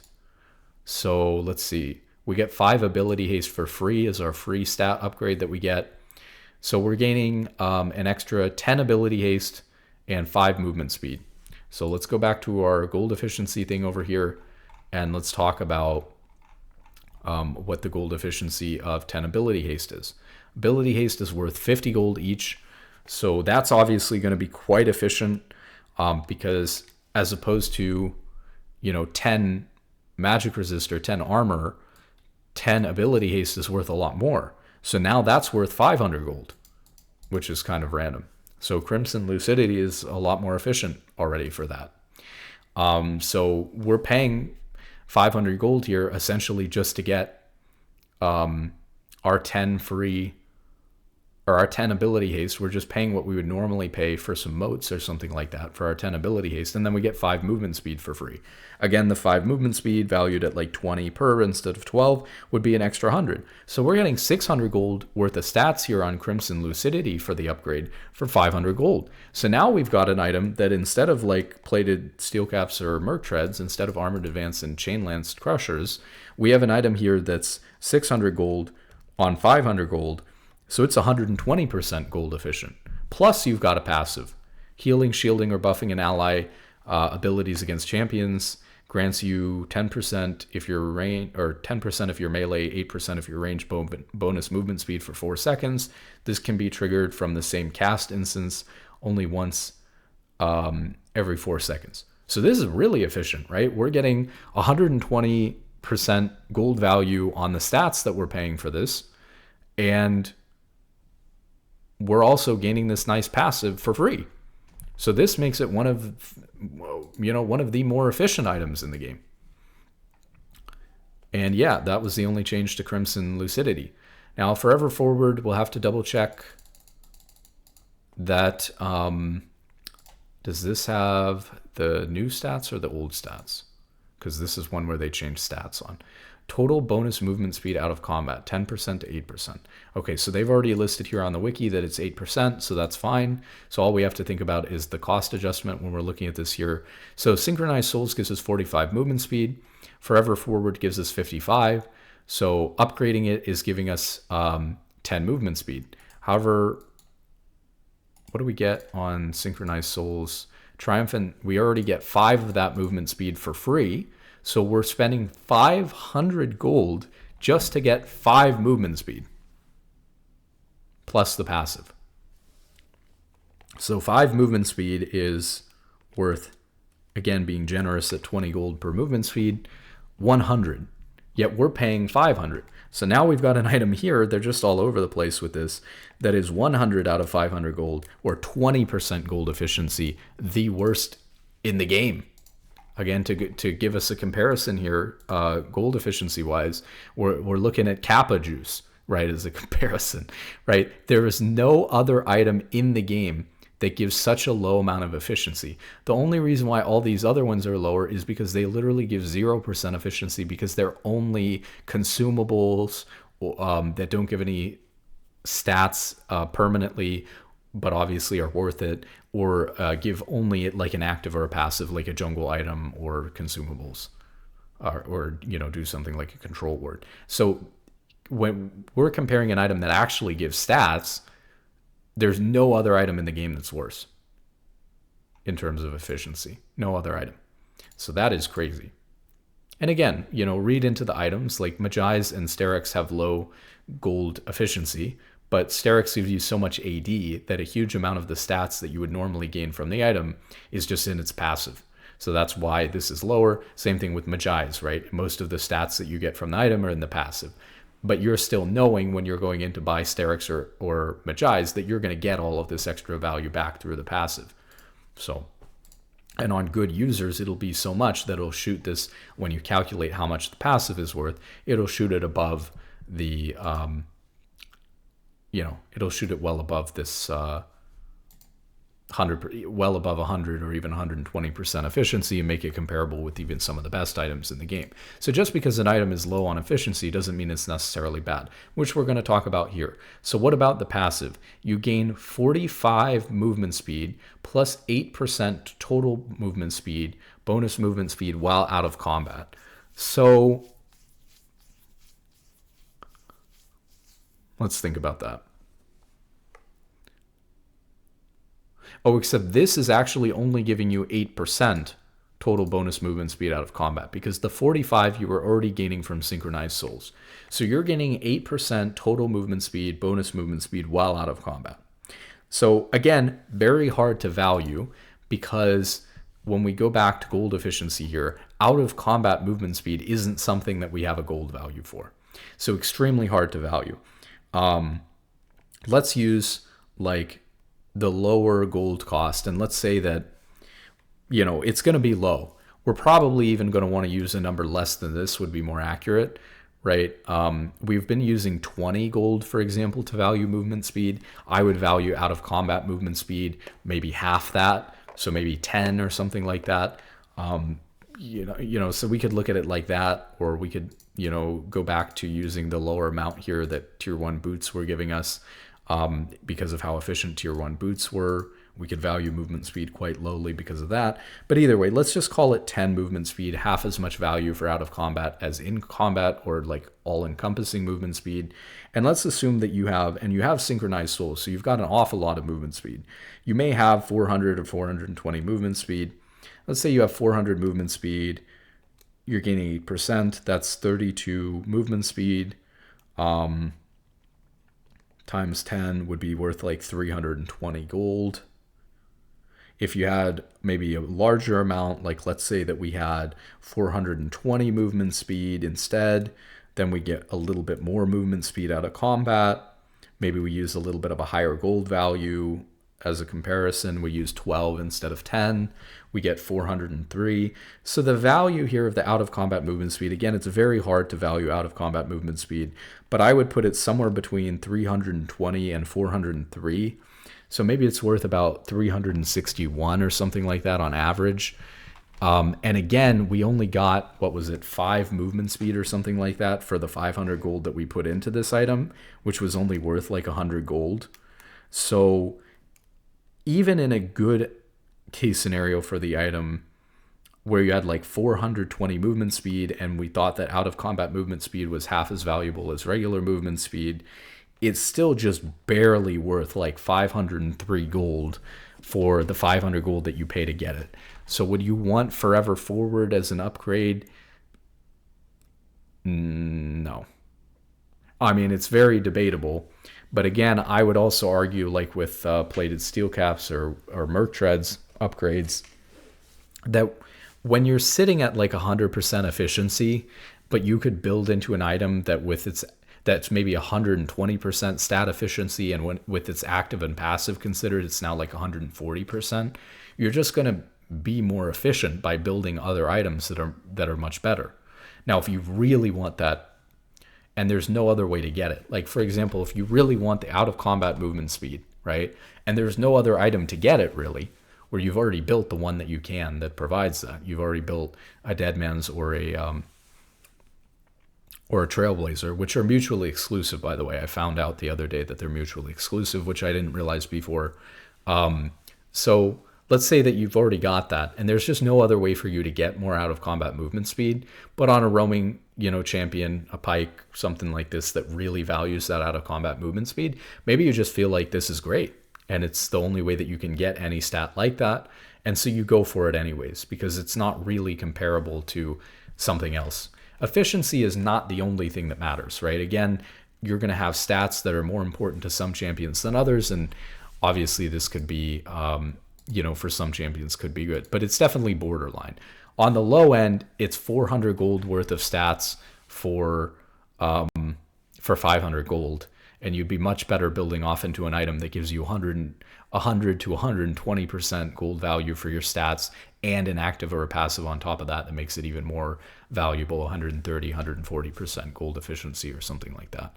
Okay, now we have Gunmetal Greaves. Did they make any changes here with Gunmetal Greaves? Just the cost. Okay, so we have Berserker Greaves. We're going to see that we gain 5% attack speed as our free upgrade from Berserker Greaves. So we're going from 45 movement speed and 25 attack speed. We get 5 attack speed for free, 5% attack speed for free to bring us up to 30% when we achieve Feats of Strength, even if we haven't gone for the upgrade. So we're getting, again, 10% attack speed and 5 movement speed. So when we swing back over here and take a look at attack speed worth a little bit more than armor and magic resist. So it's going to fare a little bit better here than Merc Treads and Plated Steel Caps, because we're going to have 25 times 10, which is going to be 250 gold worth of stats. And then we're also going to have that 5 movement speed, which valued at 20 instead of 10, again, would give us 100 gold worth of stats. So we're getting 350 gold worth of stats, for 500 gold. But then we've got our, active/passive on the item. We've got our passive here. Basic attacks on hit against champions grant you, if you're melee, 15%, or if you're ranged, 10%, bonus movement speed decaying over 2 seconds. So again, very difficult to judge the value of this passive, because now we have movement speed, but we're only getting it for a couple of seconds in combat. So it's really hard to say how good that would be. Again, even if we got, though, like, let's say that we got 10% bonus movement speed permanently, and we had like 400 movement speed. 10% would be you gain 40 movement speed. Again, would be 40 movement speed times, say, we'll use the lower number. We'll use like times 12 or so. 40 movement speed, normally I would value between 480 and 800, depending on whether you're using this 12 number or the 20 that I've been using. But since it's only for 2 seconds, how much can you actually value that at? Let's say you decide that that's worth half. Well, if it's worth half, then maybe we're looking at somewhere between 240 to 400 in value, and then the item giving you 350 stats plus 240 would like barely be worth the 500. But again, decaying over 2 seconds, you're not getting the full movement speed even for the whole time. You're not, and you only get to keep the movement speed for 2 seconds, so it's not even close to just half the value. You could easily see how you would value this as like a fourth of the value. Well, I guess you get this. There's no cooldown though, so you get this over and over again when you're attacking, to be fair. So if you're free hitting, it's kind of nice, for sure. So it's again, it's kind of hard to say, because it's another tough one, because we're doing a lot of evaluations on paper, and you have to understand that there's a lot more to evaluating these things than just the math, right? Sometimes certain things are a little bit less efficient, like we talked about, but the item is so good with a certain champion or something like that that it ends up being worth it. Or you can't get the stat from anywhere else, like we were talking about, even if it's a little bit less efficient than that stat is for that thing. So take this, for example. As an 80 carry, if you're able to keep this up a lot of the time during the fight, like 75% of the fight, it is kind of like having that much movement speed during a fight. And so I don't know that I would say that it's only half the value of the movement speed that it's giving. On top of that, 80 carries are a role that is particularly reliant on their positioning, on staying alive during fights and not getting hit with stuff and blown up. And so movement speed is extremely valuable on 80 carry compared to other roles. And not only is it extremely valuable, but you also can't get it from other items. You're building your regular damage items and you get a little bit of movement speed from Zeal, but you're not going to get this much movement speed from another item's passive. So I feel like for 80 carries, it's like borderline whether it's gold efficient or not, but you should probably be building this upgrade. Okay, we've got 2 left, but I want to kind of recap here what we're thinking on some of these. Armored Advance and Chainlance Crushers kind of suck. Crimson Lucidity is really good. Forever Forward kind of sucks, but you may want it if that's the only way your champion can get even more out of combat movement speed. And it's really hard to value because out of combat movement speed is such a weird stat. It's kind of hard to figure out how you would value it. Gunmetal Greaves are just barely worth the value, but on 80 carry where you really want access to movement speed and you can't really get this kind of movement speed from another item, it seems like it's definitely worth it to go, is my opinion. So that's where we're at with these ones. So then we've got Spellslinger's Shoes and Swift March. Spellslinger's Shoes obviously got the same gold cost adjustment, and then the magic penetration is down by 1% though. So let's take a look at that. So with Sorcerer's Shoes, we're going to get +2 magic penetration for free on the Triumphant Source Shoes. So we're going from 12 magic pen to 14 for free. So we're getting 4 flat magic pen, and we're getting 7% now instead of 8% percentage magic pen. So we're getting 4 flat, 7%, and we're gaining the 5 movement speed. So let's go over here. So we have, do we have magic penetration in here? We may not actually. Secondary stat items. Okay, so we would like percentage. So we have magic penetration and percentage magic penetration. The reason why these are a little bit complicated is because they don't really have stats that just, they don't have items that just only provide this stat. And they're very unique items that are balanced because there's like 1 or 2 items that even use these things. And those items are balanced based off of that. And it's not really representative of how much any percent pen could be. And when there's, again, a limited options to even get magic penetration, maybe being able to get that extra magic penetration and it being the only way that you can get it is just worth it. You know, maybe it's just worth it. But let's see what we can get in terms of value. So flat magic penetration seems to be worth roughly... why are there 2 numbers here? What does this mean? Gold/stat bonus.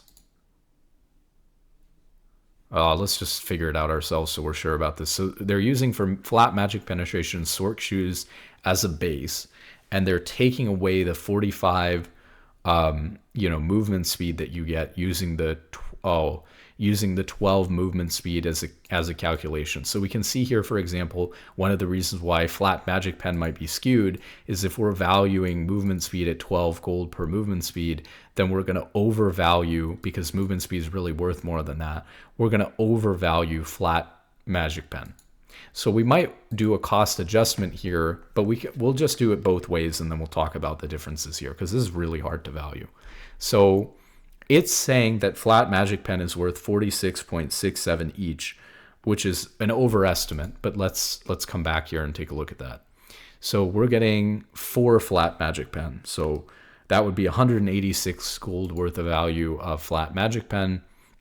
And then in terms of percentage, it's also saying that a percentage is worth 46.15 of percentage magic pen, and we're getting 7%. And then we know we were getting, which is worth 323 gold.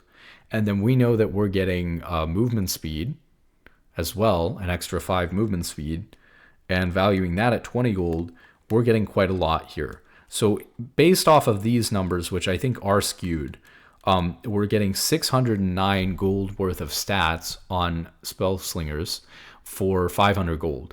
And although there's no passive, right? So 609 on 500 is still only 120% gold efficiency, which is good, and probably worth building if you think about the numbers that way, but not as good as some other items in the game for sure. Okay, so but let's talk about maybe making some reasonable adjustments to these. I don't think that we should value movement speed at 12. Like I've argued, I really think that movement speed is better valued at more like 20 instead of 12, because those base boots give you so much value. So let's say that we called the movement speed that we get on Sorcerer's Shoes worth 20 per, then 20 gold times 45 movement speed would actually be worth 900. And then we're getting 12 magic pen from the item for only an additional 200. So 200 divided by 12 would be 16.667 per. Maybe we'd need to be somewhere in the middle on these two. Maybe 20 is too much. But either way, so 16.667 is really low. The problem is that these are, unlike these items that are components, this is a completed item that's taking up your inventory spot permanently. And so it's not really fair to compare that either, because obviously Sork pen boots, like other items in the game, are not going to be 100% gold efficient, even though they just give stats. They're going to be like 120% or 130% gold efficient. So maybe even a better way to think about this would be to say sorcerer shoes cost 1100 gold, but they're costing that much because they guarantee take up an item slot and they're giving you extra value. So if we think about these boots as being worth, let's say that we called Sork shoes 120% gold efficient. This is a weird way to think about it, but trust me, we'll get somewhere with this. So let's say that we think Sork boots are roughly 120% gold efficient for what they're really giving us. They're not, because they are the baseline for these stats, because they just give us flat stats. But realistically, we know that they give you more magic pen and more movement speed than you would normally get if you were just building magic pen or movement speed on their own. So let's say that these boots are actually worth 120% of what they're currently worth. So they're actually worth 1320. Then we say that the movement speed is worth like 20 each.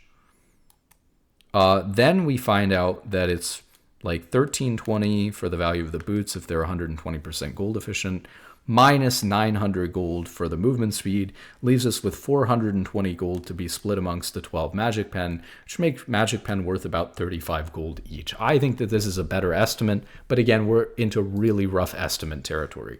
So 35 flat magic or 35 gold per flat magic penetration times 7. Still going to give you 245 gold worth of stats. The movement speed that we were getting, 5 movement speed, is worth 100 gold worth of stats. So that's 345. And then we had the percentage magic pen. There's probably stuff we could take a look at here too. Again, very similar to Sork shoes. This is just giving us flat stats, but it's, a unique item. It's maybe, let's call this one 120% gold efficient too. So let's say this one is 120% gold efficient. It's 1100 gold, just like Sork boots. So it would be like 1320. So let's call it 1320.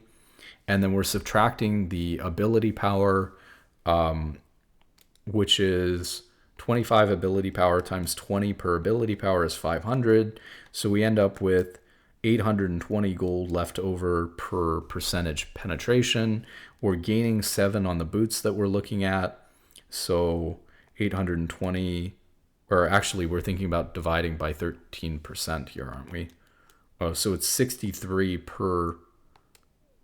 That actually ended up being more value per magic pen.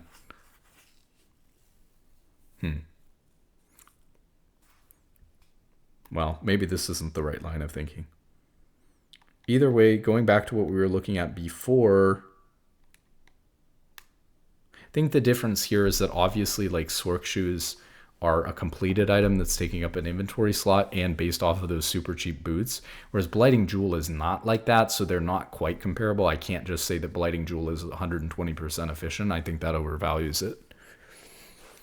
But regardless, with the shenanigans we did, and we're getting kind of lost in the sauce here, the new valuation would be, let me see if I can find the numbers here. Sork boots,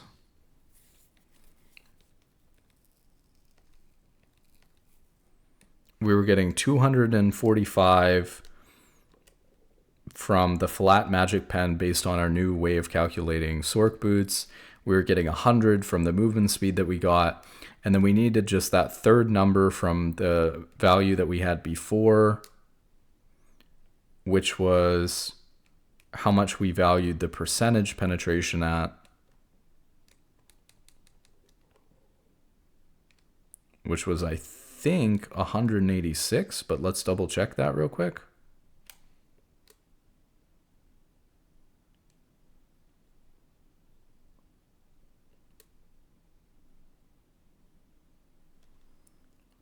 It was 46.15 times 7%. No, that's 320.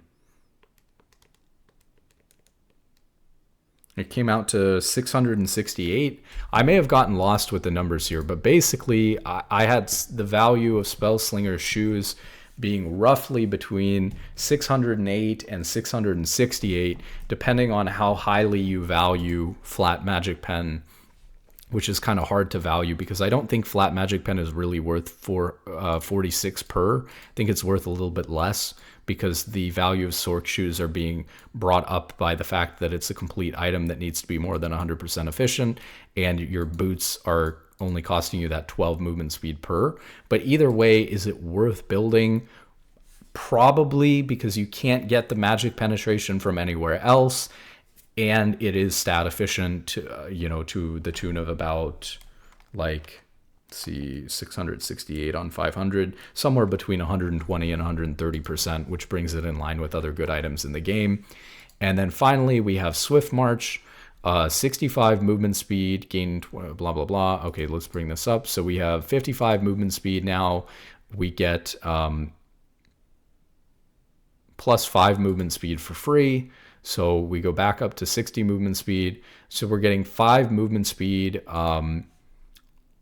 for 500 gold is the only stat that we get.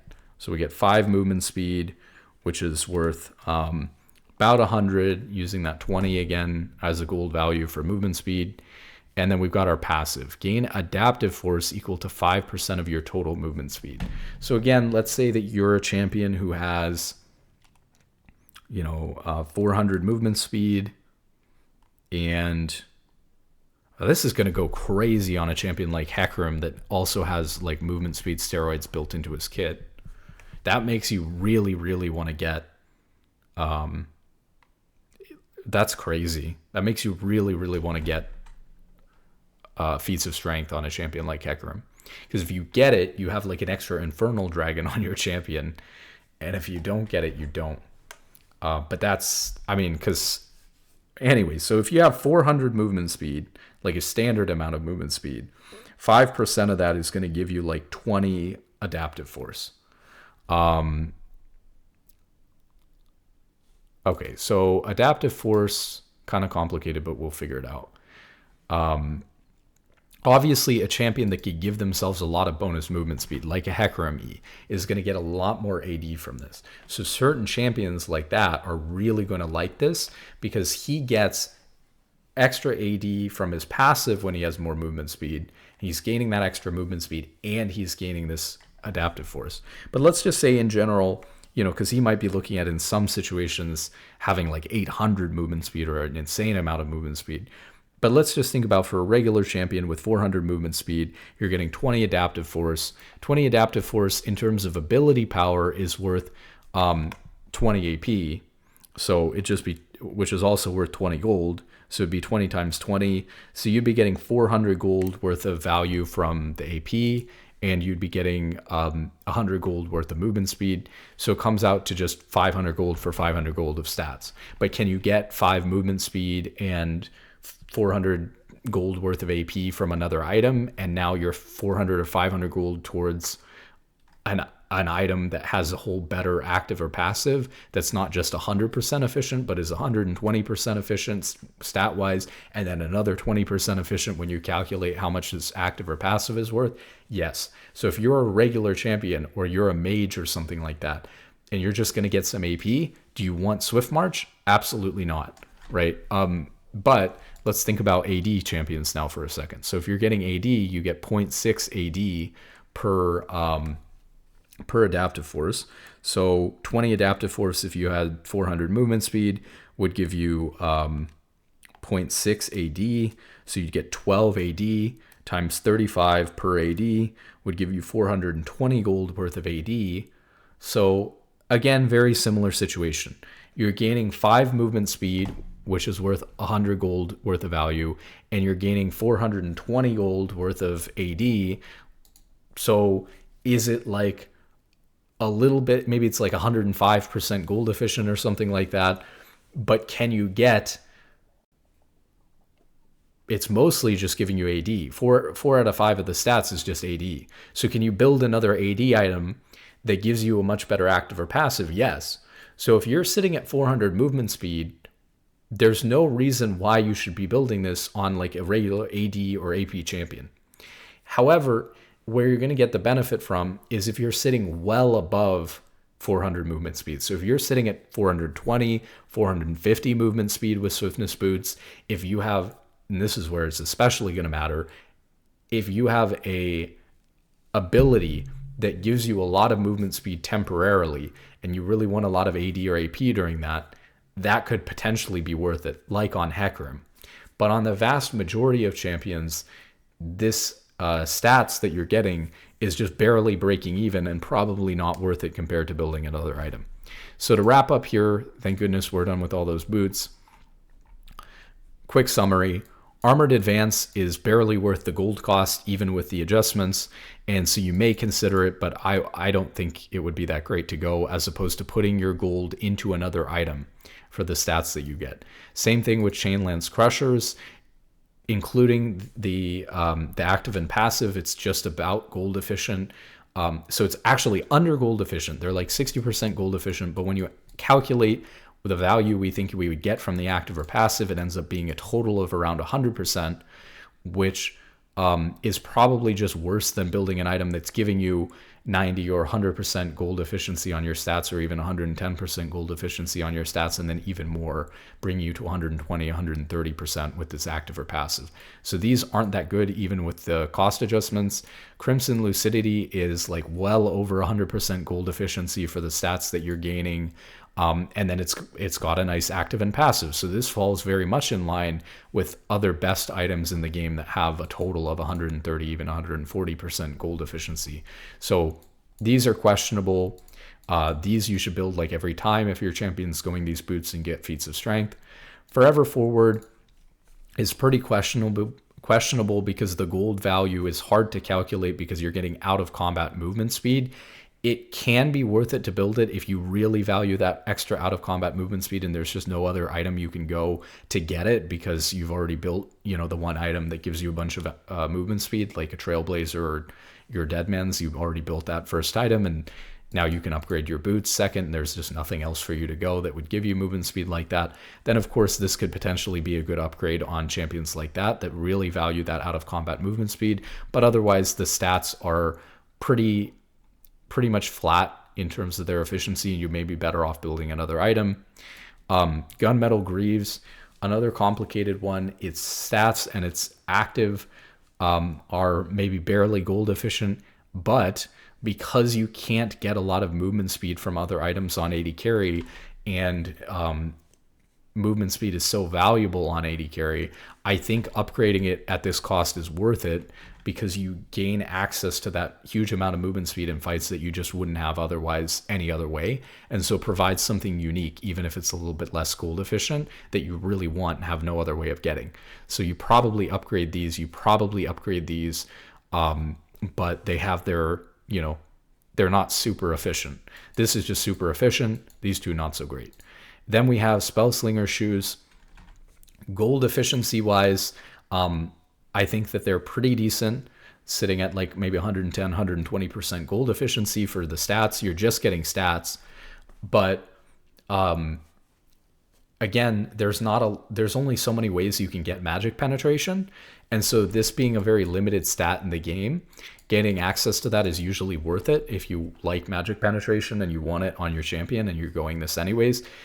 I think it makes sense to upgrade these if you get it for the same reason as AD carry. They're not super gold efficient, but they're pretty gold efficient, and there's just no other way to get more magic penetration. If you're already going Sorc Pen boots and you're already getting your one magic pen item, there's no other way to increase your magic penetration any other way, so you just go ahead and upgrade it. Same thing with that on AD carry, since there's no other way to get that movement speed. Swift March is basically like stat neutral, but again, like, gold cost neutral, but again, like Armored Advance and Chainlance Crushers, you're so much better off putting 500 gold of stats that are just going to give you AP or AD into another AP or AD item that is going to give you a full active or passive, maybe more stat efficiency more efficiency when you take into account the active or passive. So the only reason why you would upgrade Swift March is if you're playing like Hecarim or a very specific champion that really wants to gain a lot of adaptive force while they're using their movement speed buff. So if you've got a built-in movement speed buff, you're going to go well above 400 movement speed while you're dealing damage or something like that, then this could be a good upgrade on champions that are doing that. Okay, so that's it for the boots. Summoner spells ignite, damage 70 to 410 to 70 to 475. Okay, so this is going to, teleport's going to scale a little bit better, but it's the same up until level 7. So it's going to increase its scaling after level 7, but it's going to be the same most of lane. In the eternal Ignite versus Teleport debate, Ignite has come up on the losing end as of late. It's a bit underpicked, so we're giving it a meaningful buff to its late game damage, specifically aimed at mid and top laners. Obviously, supports aren't going to be above level 7 for as much as solo laners are, so this is going to buff those more. Does Ignite work on your target's level or your level? Is a good question here that I'm not quite sure of the answer to. So it says based on level. But is it your level or their level?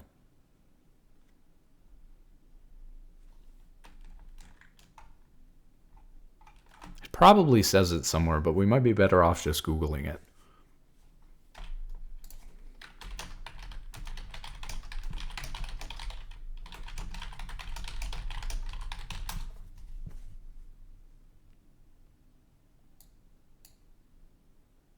That would make sense that it scales on your level.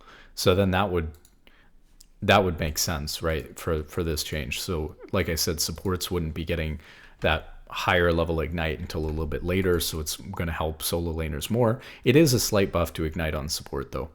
And Ignite's already something that people take almost all the time. Health restoration for Biscuit. Biscuits are intended to be a lane sustain tool with some decision making around their optimal usage, but their current state highly rewards saving them until as late in the game as possible and then using them as close to death as possible. True, some decision making is desirable, but we don't love the hold for mid-game skirmish strategies or how pushed the power of the Biscuits are when the user is extremely low, so we're taking a swing at both of these. 12% of missing health over 5 seconds to 20 flat plus 2% maximum health increased by up to 100% based on the user's missing health. Yeah, so here's the thing. Since you're not, if they wanted to do this, and I don't see what happened here because this was over 5 seconds. Is this just instant now? Or is it still over the same 5 seconds?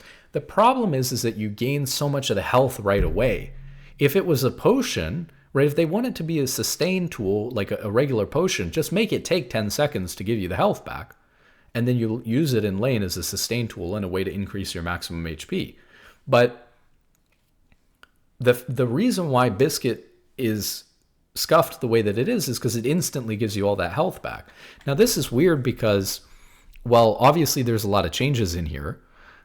12% missing health versus 20 flat plus 2% maximum health increased 100%. So if you're nearly dead, right, which is the exact same situation they were talking about getting, you'll get 4% of your maximum health.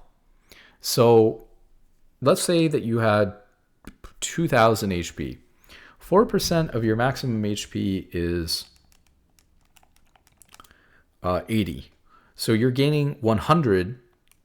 And again, I don't know whether this is instantly now or whether this is over the same 5 seconds, but either way, you're gaining 80 or you're gaining 100 health really fast. Before, if you were missing 12% or you gained 12% of your missing HP. So let's say that before you were at 2,000 max health, but you were nearly dead again. So let's just say 12% of 2,000.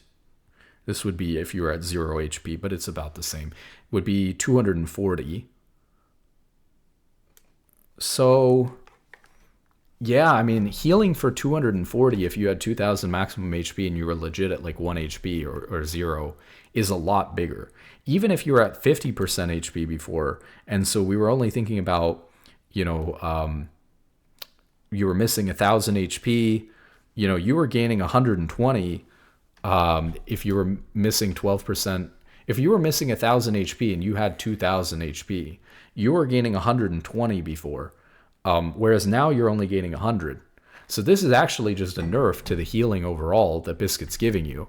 Now, again, the question is, because they haven't even written it here, are you gaining this health instantly versus over 5 seconds? And so it's better that you're gaining it instantly now. And so yes, if you're using it at half HP, you're gaining 20 less health, but you're getting to use it instantly versus over 5 seconds. That's probably a buff to using it instantly if you're at half HP. It's a nerf if you're using it when you're really low, like well below half HP, because then you start losing out on not just 20 HP, but on a lot more compared to this 12% missing health thing. Can we see Biscuit on the League wiki and see if we can find out whether that is instantly or not?